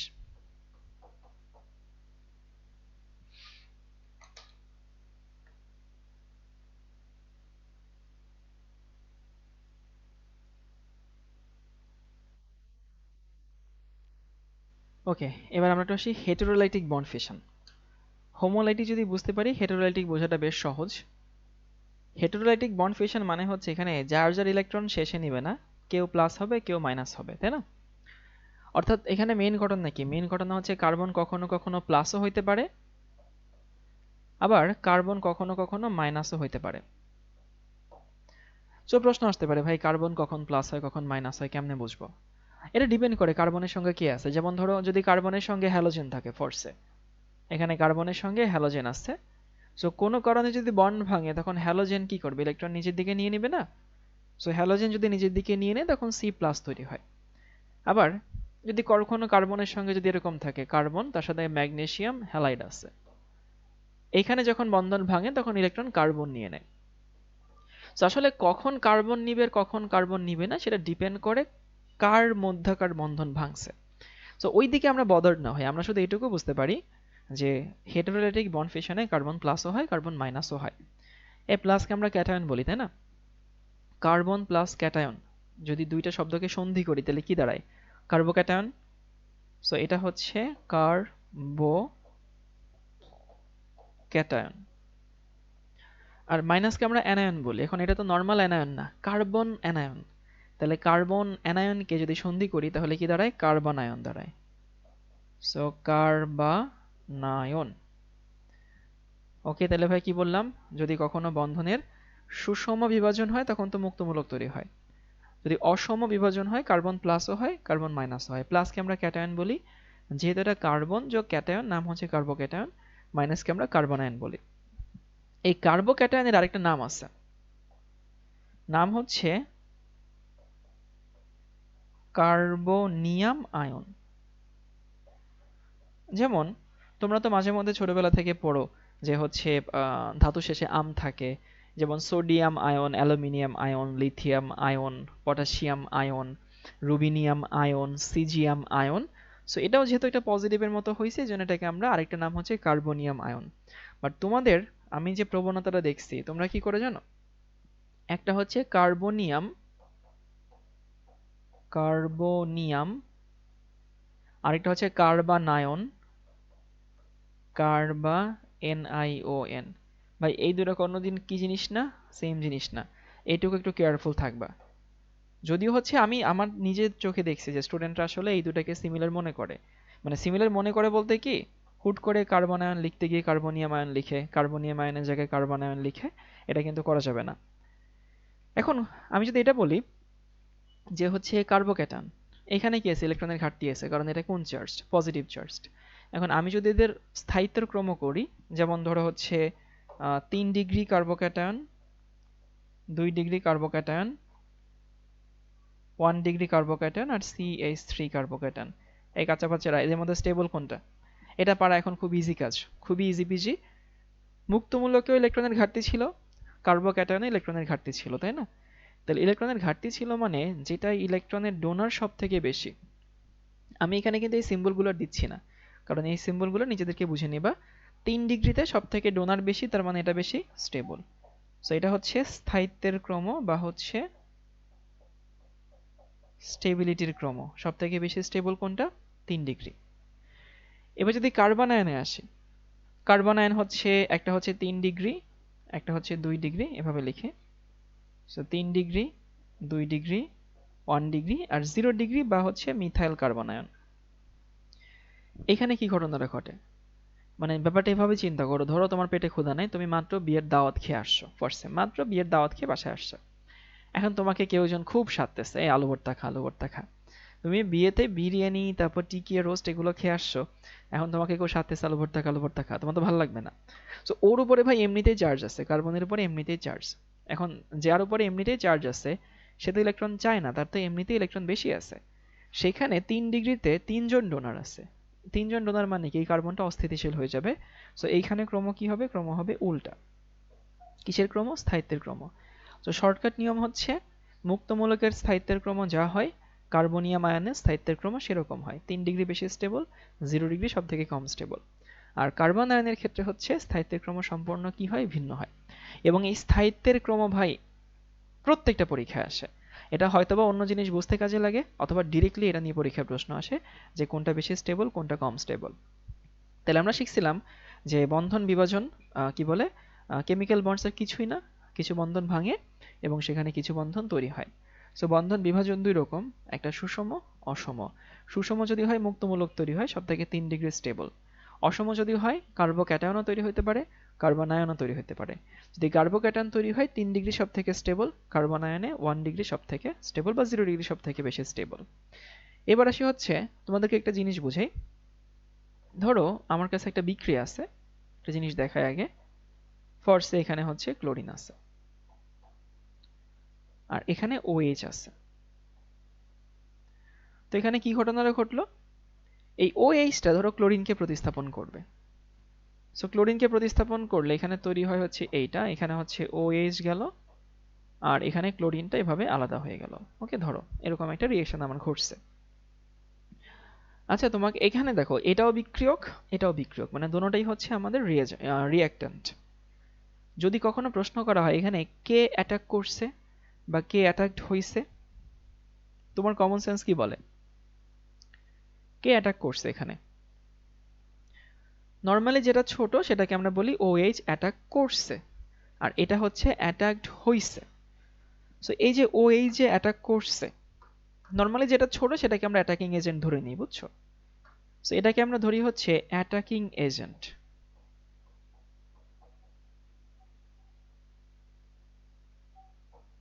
কি বললাম ভাইয়া? যেটা ইউজুয়ালি অ্যাটাক করে সেটাকে আমরা অ্যাটাকিং এজেন্ট বলি। এই অ্যাটাকিং এজেন্টের একটা নাম হচ্ছে রিএজেন্ট। কি বললাম ভাইয়া? যেটা অ্যাটাকিং এজেন্ট সেটার নাম হচ্ছে রিএজেন্ট, আর যে অ্যাটাকড হইছে সেটাকে একটা নাম হচ্ছে সাবস্ট্রেট। এটাও বিক্রিয়ক এটাও বিক্রিয়ক, বাট ইউজুয়ালি যে অ্যাটাক করে সেটাকে বলা হয় রিএজেন্ট, যে অ্যাটাকড হয় সেটাকে বলা হয় সাবস্ট্রেট। এখন প্রশ্ন হচ্ছে ভাই কিভাবে বুঝবো? নর্মাল কনভেনশন হচ্ছে বা প্রচলিত নিয়ম হচ্ছে যেটা বড় সেটা সাবস্ট্রেট, যেটা ছোট সেটা হচ্ছে রিএজেন্ট। আশা করি এটুকু সবাই বুঝতে পারছো। সো এখন আমরা একটু রিএজেন্টদেরকে দেখব। সবাই খাতার উপরে লিখে নাও হচ্ছে রিএজেন্ট। রিএজেন্ট মানে যে অ্যাটাক করে আর কি, রিএজেন্ট। এই রিএজেন্ট দিয়ে হচ্ছে আমার সময় বুয়েটে প্রশ্ন আসছিল। এটা আমার সময় না, সববারই আসে। এটা আসার মতোই জিনিস, খুবই কমন জিনিস।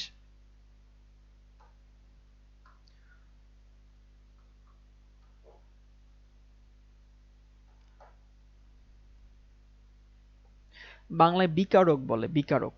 বাট যদিও বাংলায়ও রিএজেন্ট বলে, রিএজেন্ট নামটা বাংলা ইংলিশ সবখানেই চলে। রিএজেন্ট কি করে? অ্যাটাক করে, তাই না? এখন ধরো ডাকাত দল অ্যাটাক করে কিসের উদ্দেশ্যে? স্বর্ণালঙ্কার, টাকা পয়সা এগুলোর উদ্দেশ্যে, তাই না? আবার ধরো হচ্ছে ভূমিদস্যুরা কি করে? ভূমি দখলের জন্য অ্যাটাক করে। আবার অনেকে আছে যে হচ্ছে কোনো ইম্পর্টেন্ট নথিপত্রের জন্য অ্যাটাক করে এক দেশ থেকে অন্য দেশে, সাইবার হামলা। এখন অ্যাটাক যখন করবে তখন তার একটা উদ্দেশ্য থাকবে, তাই না? তার একটা হচ্ছে মোটিভেশন থাকবে। সো কেউ যদি অ্যাটাক করে কোন মোটিভেশনে সে অ্যাটাক করছে এর ভিত্তিতে অ্যাটাকিং এজেন্ট বা রিএজেন্টকে দুই ভাগে ভাগ করা হয়। একটা হচ্ছে ইলেকট্রোফাইল,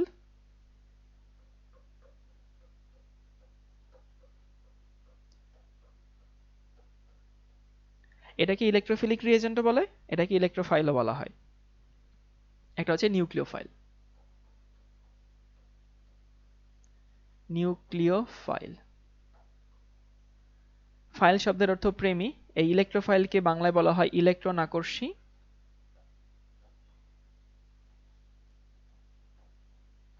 ইলেকট্রন আকর্ষী বিকারক। আর নিউক্লিওফাইলকে বলা হয় কেন্দ্রাকর্ষী বিকারক। কেন্দ্রাকর্ষী মানে ধনাত্মক আকর্ষী।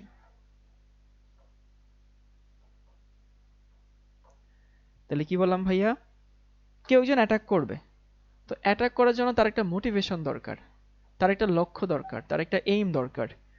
সো সে কোনটাকে এইম করে বা কোনটাকে উদ্দেশ্য করে বা কার লোভে পড়ে, কার প্রলোভনে পড়ে সে অ্যাটাক করছে, এর ভিত্তিতে অ্যাটাকিং এজেন্টকে দুই ভাগে ভাগ করা হয়। একটা হচ্ছে ইলেকট্রোফাইল বা ইলেকট্রোফিলিক রিএজেন্ট বা ইলেকট্রন আকর্ষী, আরেকটা হচ্ছে নিউক্লিওফাইল বা নিউক্লিওফিলিক রিএজেন্ট বা এটাকে সংক্ষেপে বলা হয় কেন্দ্রাকর্ষী। আচ্ছা তোমার কমন সেন্স কি বলে ভাই? ইলেকট্রন আকর্ষী বিকারক, ও তো নেগেটিভ চার্জকে লক্ষ্য করে অ্যাটাক করবে, তাহলে ওর নিজে কি চার্জ থাকবে, নেগেটিভ না পজিটিভ? সবাই একটু ফিল করো ভাই, ফিল করতে হবে। ইলেকট্রোফাইল ইলেকট্রনকে দেখে অ্যাটাক করবে, মানে যেখানে মাইনাস সেখানে অ্যাটাক করবে, তাহলে ওর নিজের কোন চার্জ থাকবে? অবশ্যই ওর নিজের পজিটিভ চার্জ থাকতে হবে, তাই না? সো নিজের যদি পজিটিভ চার্জ থাকে তাইলেই তো সে নেগেটিভকে অ্যাটাক করবে। তাহলে ইলেকট্রোফাইল, দুনিয়ায় যত পজিটিভ চার্জ আছে, দুনিয়ার যত পজিটিভ চার্জ সব ইলেকট্রোফাইল হবে। সো আমি এখানে একটা লিস্ট লিখে দিচ্ছি। আর এটা যে ভাই কি পরিমাণ পরীক্ষায় আসে, নিচের কোনটি ইলেকট্রোফাইল, নিচের কোনটি নিউক্লিওফাইল, তো সবাই একটু লিস্টটা লিখে নাও, ইলেকট্রোফাইলের লিস্ট।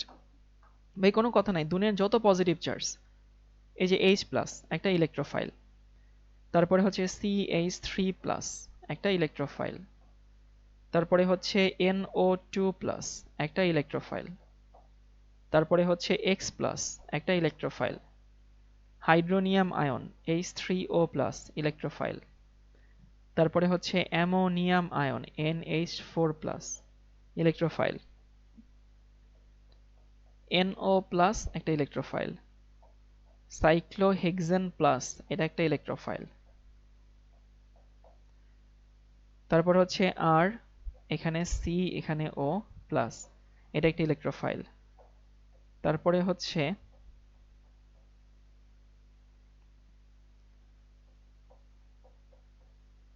এটা একটা ইলেকট্রোফাইল, আর হচ্ছে এটা একটা ইলেকট্রোফাইল।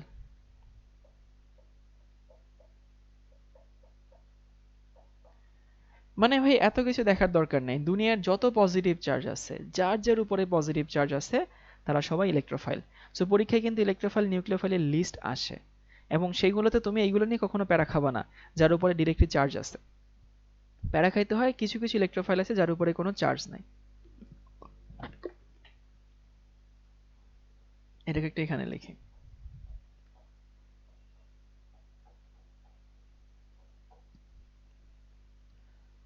প্লাস দেখলে ইলেকট্রোফাইল, হ্যাঁ এটা আসলে সত্যি কথা, প্লাস দেখলে ইলেকট্রোফাইল, কোনো কথা নাই। কিন্তু ভাই ধরো কিছু মানুষ ভিক্ষা করে, কারণ হচ্ছে কিছু মানুষের অভাব আছে এবং সে ভিক্ষা করতে পারে প্রকাশে। বাট অনেক মানুষ আছে খুব অভাবে থাকে, তাদের কিন্তু ভিক্ষা করতে পারে না, হয়তো মান সম্মানের জন্য অথবা হচ্ছে তারা চায় না ভিক্ষা করতে, বাট তারাও কিন্তু অভাবে থাকে। সো যে সকল আয়ন পজিটিভ চার্জ থাকে এবং ডিরেক্টলি পজিটিভ চার্জ দেখে বোঝা যাচ্ছে, সো ওদেরকে আমাদের আলাদা করে বোঝা লাগে না যে ইলেকট্রনের ঘাটতি আছে। বাট কিছু কিছু যৌগ আছে যেগুলোতে সরাসরি কোনো পজিটিভ চার্জ নেই, বাট তারপরেও তারা ইলেকট্রোফাইল। আমরা সেই লিস্ট একটু দেখব। যেমন মনে আছে কাঁচা বাচ্চারা, BF3 অষ্টক পূরণ হয়েছে না অষ্টক পূরণ হয়নি, সেই বাচ্চাকালের জিনিস, অষ্টক পূরণ কিন্তু হয় নাই। তো যেহেতু অষ্টক পূরণ হয়নি, তার ইলেকট্রনের প্রতি একটা আকাঙ্ক্ষা অবশ্যই আছে, কিন্তু তার কোনো চার্জ নেই কিন্তু। তারপর হচ্ছে BF3, তারপর হচ্ছে BeCl2 এইটা, AlCl3 এইটা, তারপর হচ্ছে BCl3 এইটা, তারপরে হচ্ছে FeCl3, আর এরপরে হচ্ছে দুইটা তোমাদেরকে এক্সট্রা লিখে দেই, সালফার ট্রাইঅক্সাইড এবং কার্বন ডাইঅক্সাইড। এইগুলো ইলেকট্রোফাইল, বাট এগুলোকে বলা হয় প্রশম ইলেকট্রোফাইল। যদিও এর কোনো চার্জ নাই, বাট তারপরে এরা কি হবে, প্রশম ইলেকট্রোফাইল হবে।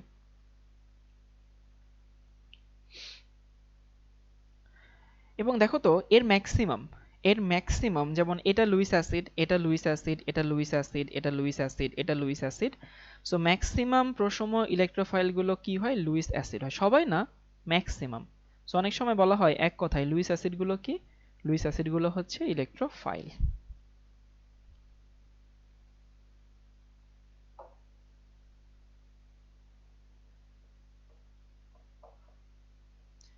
অনেক কোমলমতি মনে চিন্তা করছে ভাইয়া, এই বাকিগুলোতে বুঝলাম এগুলোতে অষ্টক পূরণ হয়নি। Sulphur dioxide, sulphur trioxide, carbon ডাইঅক্সাইডের তো অষ্টক পূরণ হয় না, বাট এরা কেন ইলেকট্রোফাইল, এটা আপাতত একটু জেনে রাখো। পরবর্তীতে আমরা তো বিক্রিয়া দেখবই ভাই, প্রত্যেকটার বিক্রিয়া আছে, তখন তোমার কাছে আরো ইজি পিজি লেমন স্কুইজি মনে হবে, বাট আপাতত লিখে রাখো। তাহলে আমরা দেখলাম বিকারক দুই রকম, একটা হচ্ছে ইলেকট্রোফাইল, একটা নিউক্লিওফাইল। ইলেকট্রোফাইল মানে ইলেকট্রন আকর্ষী বিকারক, মানে ওরা কাউকে অ্যাটাক করবে কিসের ভিত্তিতে, কি দেখে, ইলেকট্রন দেখে, যেখানে ইলেকট্রন বেশি সেইখানেও অ্যাটাক করবে। সো ইলেকট্রোফাইল মানে ইলেকট্রনকে দেখে অ্যাটাক করবে। সো দুনিয়ার যত পজিটিভ চার্জ আছে, যত পজিটিভ চার্জ, সব ইলেকট্রোফাইল। যদি পজিটিভ চার্জ থাকে সে যে ইলেকট্রোফাইল, এটা চিনতে রকেট সায়েন্স লাগে না। এখন কথা হচ্ছে যদি কোনো যৌগে অষ্টক সংকোচন ঘটে, যে যৌগে অষ্টক সংকোচন ঘটবে সেই যৌগ ইলেকট্রোফাইল, কিন্তু তারা কিন্তু পজিটিভ ইলেকট্রোফাইল না, তারা কি, তারা প্রশম ইলেকট্রোফাইল। সো এইগুলো হচ্ছে প্রশম ইলেকট্রোফাইল। আর carbon dioxide, sulphur dioxide, carbon dioxide, sulphur ট্রাইঅক্সাইডের এক্সাম্পল একটু আলাদা করে থাকুক। এবার দেখি নিউক্লিওফাইল কারা। ভাই দুনিয়ায় যত নেগেটিভ চার্জ আছে সব হচ্ছে নিউক্লিওফাইল। চলো দেখি, যেমন হচ্ছে হাইড্রোক্সিল মূলক, একটা নিউক্লিওফাইল। তারপর হচ্ছে অ্যালকোক্সি মূলক, OR, একটা নিউক্লিওফাইল। তারপর হচ্ছে সায়ানাইড, একটা নিউক্লিওফাইল। তারপর হচ্ছে R-, একটা নিউক্লিওফাইল। তারপর হচ্ছে RCOO-, এগুলো নিউক্লিওফাইল। তারপর হ্যালাইড, একটা নিউক্লিওফাইল। এরপরে হচ্ছে NH2, একটা নিউক্লিওফাইল। তারপর হচ্ছে BH4-, এটা একটা নিউক্লিওফাইল। অনেকে হয়তো মনে করতে পারে ভাই হ্যালোজেন এখানে প্লাস দিছেন, হ্যালোজেন আবার এখানে মাইনাস দিচ্ছেন। হ্যাঁ, হ্যালোজেন প্লাসও হয়, হ্যালোজেন মাইনাসও হয়, ডিপেন্ড করে শর্তের উপরে। মাইনাস থাকলে নিউক্লিওফাইল হবে, এটা বলতে রকেট সায়েন্স লাগে না। বাট আমরা কিছু যৌগ দেখব যেগুলোতে স্পেশালি লোন পেয়ার থাকে, বুঝছো, লোন পেয়ার থাকে। যেমন ধরো অ্যামোনিয়া, অ্যামোনিয়াতে লোন পেয়ার থাকে, সুতরাং এটা একটা নিউক্লিওফাইল হিসেবে আচরণ করে, কারণ তার ইলেকট্রন বেশি আছে, লোন পেয়ার আছে। অ্যামোনিয়াতে লোন পেয়ার আছে, ফসফিনে লোন পেয়ার আছে। যখন প্রশ্ন সলভ করাবো তখন ভালো মতো আরো বুঝবা। তারপরে হচ্ছে পানিতে লোন পেয়ার আছে। তারপরে হচ্ছে H2S, এইখানে লোন পেয়ার আছে। তারপরে হচ্ছে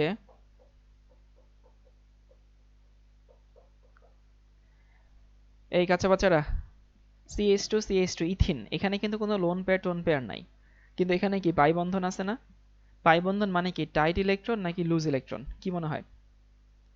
পাই বন্ধন মানে কিন্তু খুব লুজ ইলেকট্রন, খুব দুর্বল ইলেকট্রন, যে ইলেকট্রনটা সহজে এখান থেকে বের হইতে পারে।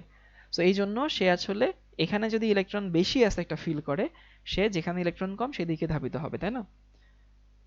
তারপরে হচ্ছে RMgX, এটা নিয়ে অনেক পড়াশোনা আছে, গ্রিগনার্ড বিকারক। তারপরে হচ্ছে অ্যালকোহল, ROH। তারপরে হচ্ছে অ্যামিন, আর এখানে হচ্ছে NH2, লোন পেয়ার আছে। তারপরে হচ্ছে 2 ডিগ্রি অ্যামিন, R2NH। এগুলো সব কি, এগুলো সব হচ্ছে আমাদের নিউক্লিওফাইল।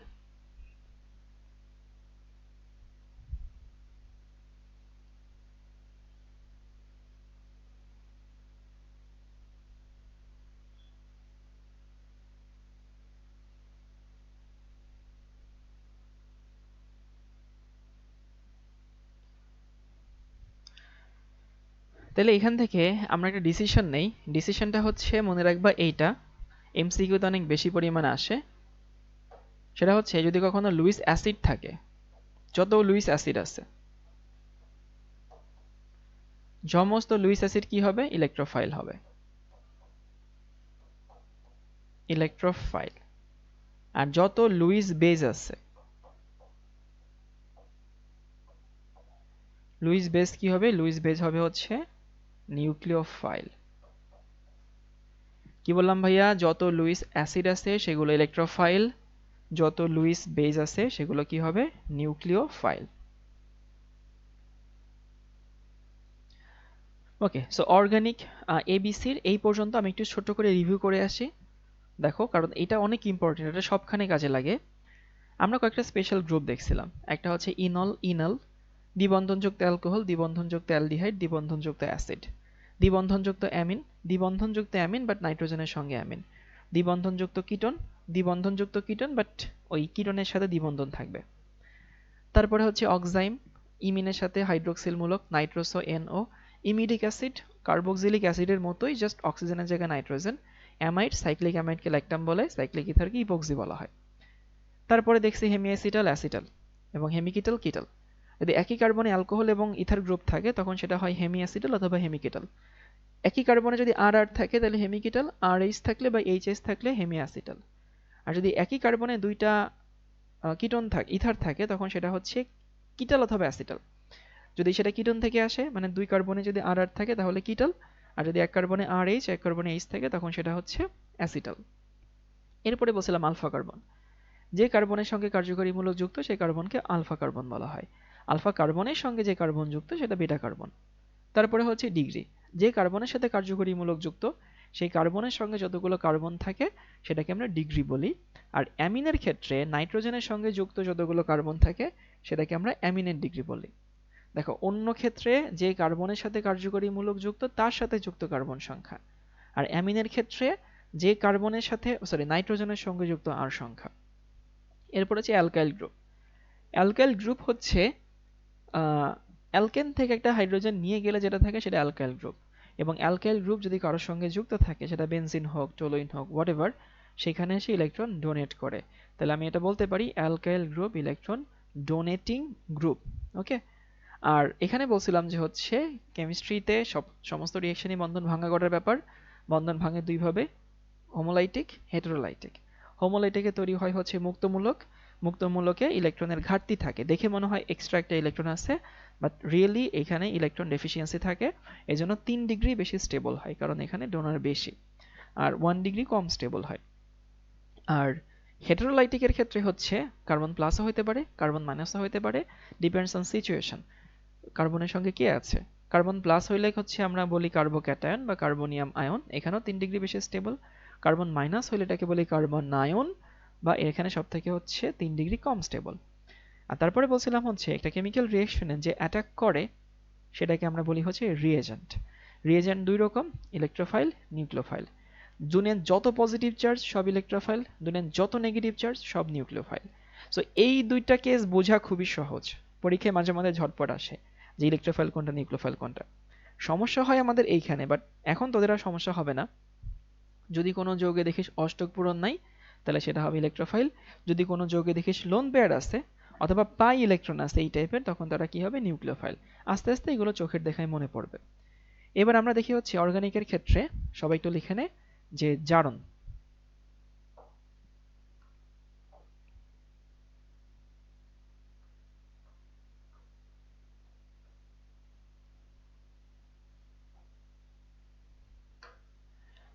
আমরা জারণ বিজারণের আধুনিক মতবাদ অনুযায়ী জানি জারণ, ছাড়ন, বারণ, তাই না?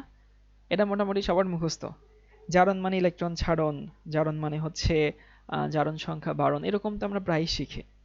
বাট অর্গানিকের জারণটা না এভাবে ফিল করা যায় না, বিশ্বাস করে আসলে ফিল করা যায় না। অর্গানিকের জারণটা ফিল করতে হয় একটু অন্যভাবে। সো অর্গানিকের জারণ ফিল করতে হয় হচ্ছে কার্বন হাইড্রোজেন বন্ধন ভেঙে কার্বন অক্সিজেনের বন্ধন তৈরি হওয়া, এটা হচ্ছে অর্গানিকের জারণ। কি বললাম ভাইয়া? কার্বন হাইড্রোজেন বন্ধন ভাঙবে আর কার্বন অক্সিজেন বন্ধন তৈরি হবে, এবং এটা অর্গানিকের জারণ। তোরা কি জানিস জারণ বিজারণের আধুনিক মতবাদ আসার আগে এইটাই জারণ বিজারণের ডেফিনেশন ছিল? জানিস এটা? যে ইলেকট্রোনেগেটিভ মৌলের সংযোগ হচ্ছে জারণ, ইলেকট্রোপজিটিভ মৌলের অপসারণ হচ্ছে জারণ। জানি এটা? কখনো কি শুনছিস? হ্যাঁ, প্রাচীন মতবাদ। মানে ওই প্রাচীন মতবাদটাই আসলে অর্গানিকের জন্য ভালো ফিল দেয়, মানে ভালো সেন্স মেক করে। এখন আসি যে হচ্ছে, আচ্ছা এখানে কার্বন হাইড্রোজেন বন্ধন ভেঙেও হইতে পারে, আবার আমি একটু এখানে একটু এভাবে কারেকশন করে দিই। মানে কার্বন হাইড্রোজেন বন্ধন অথবা হচ্ছে কার্বন কার্বন বন্ধন, মানে এটা ভাঙতে হবে আর সেখানে কার্বন অক্সিজেন তৈরি হইতে হবে, বুঝছিস? এই হচ্ছে মেন কথা। এখন আমাকে বলতো ভাই, কার্বন কার্বন বন্ধন ভাঙা সহজ না কার্বন হাইড্রোজেন বন্ধন ভাঙা সহজ? তোর বিবেক কি বলে, মানে তোর কমন সেন্স কি বলে? অবশ্যই কার্বন হাইড্রোজেন বন্ধন ভাঙা সহজ, কারণ কার্বন হাইড্রোজেন বন্ধনটা একটু পোলার, হাইড্রোজেন একটু পজিটিভ, কার্বন একটু নেগেটিভ, বাট কার্বন কার্বন বন্ধন ভাঙা কিন্তু অতটা সহজ না। তো এবার আমরা একটা সিরিজ দেখি, দেখ সিরিজটা ফিল করতে পারিস কিনা। ধর তোর কাছে এটা আছে আর, এখানে সি, এখানে এইচ, এখানে এইচ এবং এখানে এইচ। আমি তোকে বুঝাই দিচ্ছি ব্যাপারটা কেমন হয়, বাট তোকে কিন্তু একটু মনে রাখা লাগবে। এটা মনে রাখা এমন আহামরি কঠিন কিছু না, এখানে অলরেডি অনেকের মুখস্থ আছে এটা। এটা একটা মিথেন বা একটা অ্যালকেন, এবং দেখতে পাই কার্বন হাইড্রোজেন বন্ড কয়টা আছে? 3টা। আমি এটাকে জারণ করব। জারণ করা মানে কি? জায়মান অক্সিজেন পাইছে। এখন এই জায়মান অক্সিজেন কই থেকে আসছে এটা তো বোঝার দরকার নেই, আসছে কোনো একটা জায়গা থেকে আসছে, এটা নিয়ে আমরা প্যারা না নেই। তাহলে যদি আমি এটাকে জারণ করি, তাহলে কার্বন হাইড্রোজেন বন্ধন ভেঙে কার্বন অক্সিজেন তৈরি হবে। অর্থাৎ এখানে তৈরি হয় এইটা আর সি এইচ, এখানে ও এইচ, এখানে হচ্ছে এইচ। তুই নিজে একটু দেখতো ভাই, এখানে কি হলো, কার্বন হাইড্রোজেন বন্ধন কয়টা? 3টা। বুঝি যে এই যৌগে কার্বন হাইড্রোজেন বন্ধন ছিল হচ্ছে 3টা। এইখানে কার্বন হাইড্রোজেন বন্ধন কয়টা আছে? কার্বন হাইড্রোজেন 2টা। সো এখানে হচ্ছে কার্বন হাইড্রোজেন হচ্ছে 2টা, আর কার্বন অক্সিজেন হচ্ছে 1টা। এই তো, তাহলে বলতে পারি জারণ ঘটছে। এখন তোর মনে রাখা লাগবে কি জানিস কি? তোর মনে রাখা লাগবে এইটা, যে কাঁচা বাচ্চারা অ্যালকেনকে যদি জারণ করি, প্রথম স্টেপে কি তৈরি হয়? অ্যালকোহল তৈরি হয়। কারণ এই যে কার্বন হাইড্রোজেন বন্ধন ভেঙে কার্বন অক্সিজেন বন্ধন তৈরি হলো, মানে জারণ ঘটলো। সো আমরা এইটা তোকে জীবনও লাগবে না, আমি জাস্ট তোকে বুঝাই দিচ্ছি যে কিভাবে হয়। সো এখানে কার্বন হাইড্রোজেন 3টা ছিল, একটা কার্বন হাইড্রোজেন বন্ধন ভেঙে কার্বন অক্সিজেন বন্ধন তৈরি হলো। সো অক্সিজেনের যোজনী পূরণ করার জন্য তোর সঙ্গে একটা হাইড্রোজেন থাকবে। সো এই হাইড্রোজেন এত চিন্তা করার বিষয় না। মেন কথা, কার্বনের সাথে হাইড্রোজেনের বন্ধন হচ্ছে 2টা। সো আমাদেরকে মনে রাখতে হবে সূত্র হিসাবে অ্যালকেনকে জারণ করলে অ্যালকোহল হয়। আমি যদি এটাকে আবার জারণ করি, এটাকে জারণ করবা কি নেসেন্ট অক্সিজেন বা জায়মান অক্সিজেন দিয়ে। এটাকে জারণ করলে কি হবে? জারণ করছি মানে কার্বন অক্সিজেন বন্ধন একটা তৈরি হবে, কার্বন হাইড্রোজেন বন্ধন একটা ভাঙবে। সো এখানে কি হইলো, সেটা হচ্ছে কার্বন অক্সিজেন বন্ধন তৈরি হইলো। সো দেখ ভাই, কার্বনের সাথে হাইড্রোজেনের বন্ধন 2টা ছিল, 2টা। তো সেই 2টার মধ্যে এখন একটা আছে, আর একটা কিন্তু ভেঙে গেছে। আর এখানে কি তৈরি করলো? আর।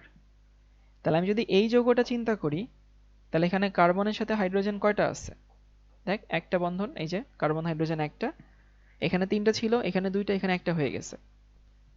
এখানে কার্বন অক্সিজেন বন্ধন কয়টা আছে? 2টা। কেন ভাই 2টা? এই যে কার্বন অক্সিজেনের সাথে 2টা বন্ড আছে না? বন্ড তো 2টা, বন্ডের সংখ্যা 2টা, অক্সিজেন একটা। তাহলে আমাদেরকে মনে রাখতে হবে অ্যালডিহাইড থেকে অ্যালকেন থেকে অ্যালকোহল হয়, অ্যালকোহল থেকে এটাকে আমরা অ্যালডিহাইড বলবো না, এটা কিটোনও হতে পারতো। সো আমরা এটাকে বলবো কার্বনিল কার্বন।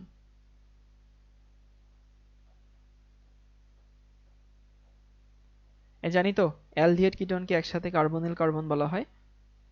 এটা কিন্তু কিটোনও হতে পারতো যদি এই হাইড্রোজেনের জায়গায় আরেকটা আর থাকতো, সেটা অ্যালডিহাইড হতে পারে, কিটোনও হতে পারে, আমরা সেই কন্ট্রোভার্সিতে এখন না যাই। আমি যদি এটাকে আবার জারণ করি,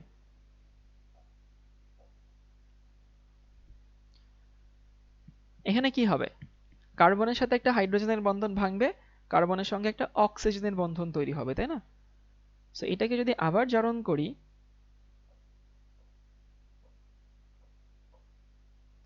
তখন এই আর, এখানে সি, এইখানে ও, এখানে ও এইচ, মানে কার্বনের সাথে এই হাইড্রোজেনের বন্ধনটা ভেঙে কার্বনের সঙ্গে একটা অক্সিজেন তৈরি হয়েছে। আর অক্সিজেনের সাথে হাইড্রোজেন ওটা এমনিতে আসবে যোজনী মিলানোর জন্যই। এবং তুই দেখতো ভাই এখানে আসলে কি হয়েছে, এখানে কার্বন হাইড্রোজেন বন্ধন তো নাই, একটাও নাই, কিন্তু কার্বন অক্সিজেন বন্ধন কয়টা? 3টা। তাহলে কার্বনের কার্বন থেকে কি তৈরি হইলো? অ্যাসিড তৈরি হইলো, তাই না? সো এই হচ্ছে অ্যাসিড। আচ্ছা, অ্যাসিডকে কি জারণ করা যাবে? অ্যাসিডকে নর্মালি সহজে জারণ করা যায় না। কিন্তু অ্যাসিডে কেন জারণ করা যায় না? কারণ ভাই, ওই যে কার্বনের সাথে হাইড্রোজেনের বন্ধন ভেঙে অক্সিজেনের বন্ধন তৈরি হওয়া সহজ। কিন্তু তুই এটা বলতো ভাই, কার্বনের সঙ্গে এখন যদি অক্সিজেনের বন্ধন তৈরি করতে হয়, কোন বন্ধন ভাঙতে হবে এখন? আমি চাচ্ছি কার্বনের সাথে আরেকটা এক্সট্রা অক্সিজেনের বন্ধন তৈরি করতে। তখন ভাঙতে হয় কার্বনের সাথে আর, মানে কার্বনের সাথে কার্বনের বন্ধন। কার্বনের সাথে কার্বনের বন্ধন ভাঙা অনেক কঠিন, বাট যদি ভাঙতে পারি, যদি পারি, অনেক এক্সট্রিম লেভেলের জারণ যদি করি, সেখানে যেন তেন জারণ করলে হবে না, এক্সট্রিম জারণ করা লাগবে। তখন এখানে কি তৈরি করে? Carbon die oxide. কার্বনের সাথে কার্বনের বন্ধনও কি হয়ে গেল? ভেঙে গেল। সো আমি তোকে হয়তো বুঝাই দিলাম যে কাকে কি জারণ করলে কি হয়, বাট ভাই তোকে একটা ফর্মুলা এটাকে মনে রাখতে হবে। এবং এটা মনে রাখা না আহামরি কঠিন কিছু না।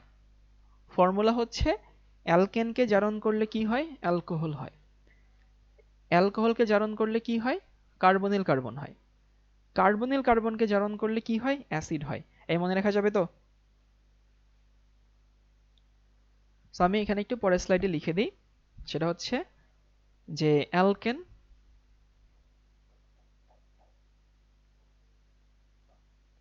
তারপরে হচ্ছে অ্যালকোহল তারপরে হচ্ছে কার্বনিল মানে অ্যালডিহাইড বা কিটোন কার্বনিল তারপরে হচ্ছে অ্যাসিড এবং তারপরে হচ্ছে কার্বন ডাই অক্সাইড। এটা আসলে নর্মালি ধরে না মানুষ, বুঝছিস? যদি কখনো জারণের নর্মাল প্যাটার্ন ধরে সেখানে আমরা কার্বন ডাই অক্সাইডকে এক্সক্লুড করে ধরি, ওটা বাদ দে, এটুকু ধরে রাখ। সো আমি যদি জারণ করি, এটাকে জারণ করলে এটা হয়। আচ্ছা, তাইলে কি এটা বলা যায় না যে এটাকে বিজারণ করলে কি হবে?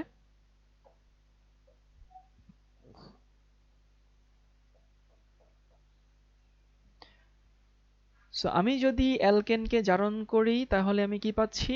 আমি পাচ্ছি অ্যালকোহল। তাহলে আমি যদি অ্যালকোহলকে বিজারণ করি তাহলে কি পাচ্ছি? অ্যালকেন পাচ্ছি।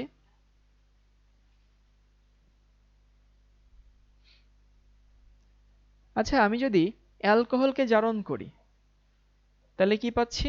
কার্বনিল কার্বন পাচ্ছি, মানে অ্যালডিহাইড বা কিটোন পাচ্ছি। তাহলে কার্বনিলকে যদি বিজারণ করি তাহলে আমি কি পাচ্ছি? আমি পাচ্ছি হচ্ছে অ্যালকোহল।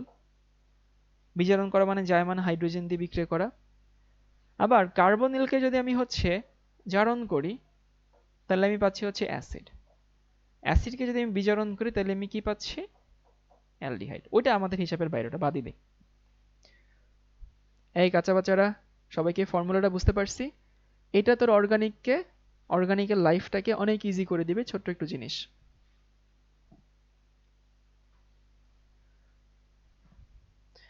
এখন আমি তোকে যে বুঝাই দিলাম যে হ্যাঁ এটাকে জারণ করলে এটা হয়, এই যে এভাবে এভাবে হয়, তোর হয়তো সেভাবে মনে রাখছিস, বাট তোকে এন্ড অফ দ্য ডে এই ফর্মুলাটা মনে রাখা লাগবে। মানে এই ফর্মুলা মনে রাখলেই দেখবি যে হচ্ছে জারণ বিজারণ বা অর্গানিকের। আর অনেকে মনে করে যে আমাদের বোধহয় পরিমাণগত রসায়নে জারণ বিজারণ বেশি। ভাই বিশ্বাস কর, পরিমাণগত রসায়নে জারণ বিজারণ যা আছে, অর্গানিকে জারণ বিজারণ তার থেকে 3 গুণ বেশি। অর্গানিকে প্রায় দেখবি একে জারণ করলে ওটা হয়, ওকে জারণ করলে এটা হয়, এটাকে জারণ করলে সেটা হয়, এরকম প্রায় দেখবি। বাট এটা আস্তে আস্তে আস্তে আস্তে আমরা দেখব। সো অর্গানিক এবিসি আরো কিছু পার্ট বাকি আছে, এটা আমরা আগামী ক্লাসে দেখব। আজকের ক্লাস আমাদের এটুকুই থাকবে। কি পড়লাম আজকের ক্লাসে? পড়ছি অনেক কিছু, কিন্তু আমি জানি এতবার আমি রিভাইজ করছি, রিভিশন দিছি, এটা এখন ইজি হয়ে গেছে। কতগুলো স্পেশাল গ্রুপ, ডিগ্রি কাকে বলে, আলফা কার্বন কাকে বলে, অ্যালকাইল গ্রুপ কাকে বলে, তারপর হচ্ছে বন্ড ফিশন কিরকম, হোমোলাইটিক হেটেরোলাইটিক, তারপর হচ্ছে রিএজেন্ট ইলেকট্রোফাইল নিউক্লিওফাইল, এবং তারপরে হচ্ছে জারণ কাকে বলে, বিজারণ কাকে বলে। আচ্ছা দেখতো ভাই, এটা বুঝি কিনা, জারণ যদি এটা হয়, বিজারণের ডেফিনেশন কি হতে পারে? আমি একটু এনবি দিয়ে এখানে শর্ট করে লিখে দেই।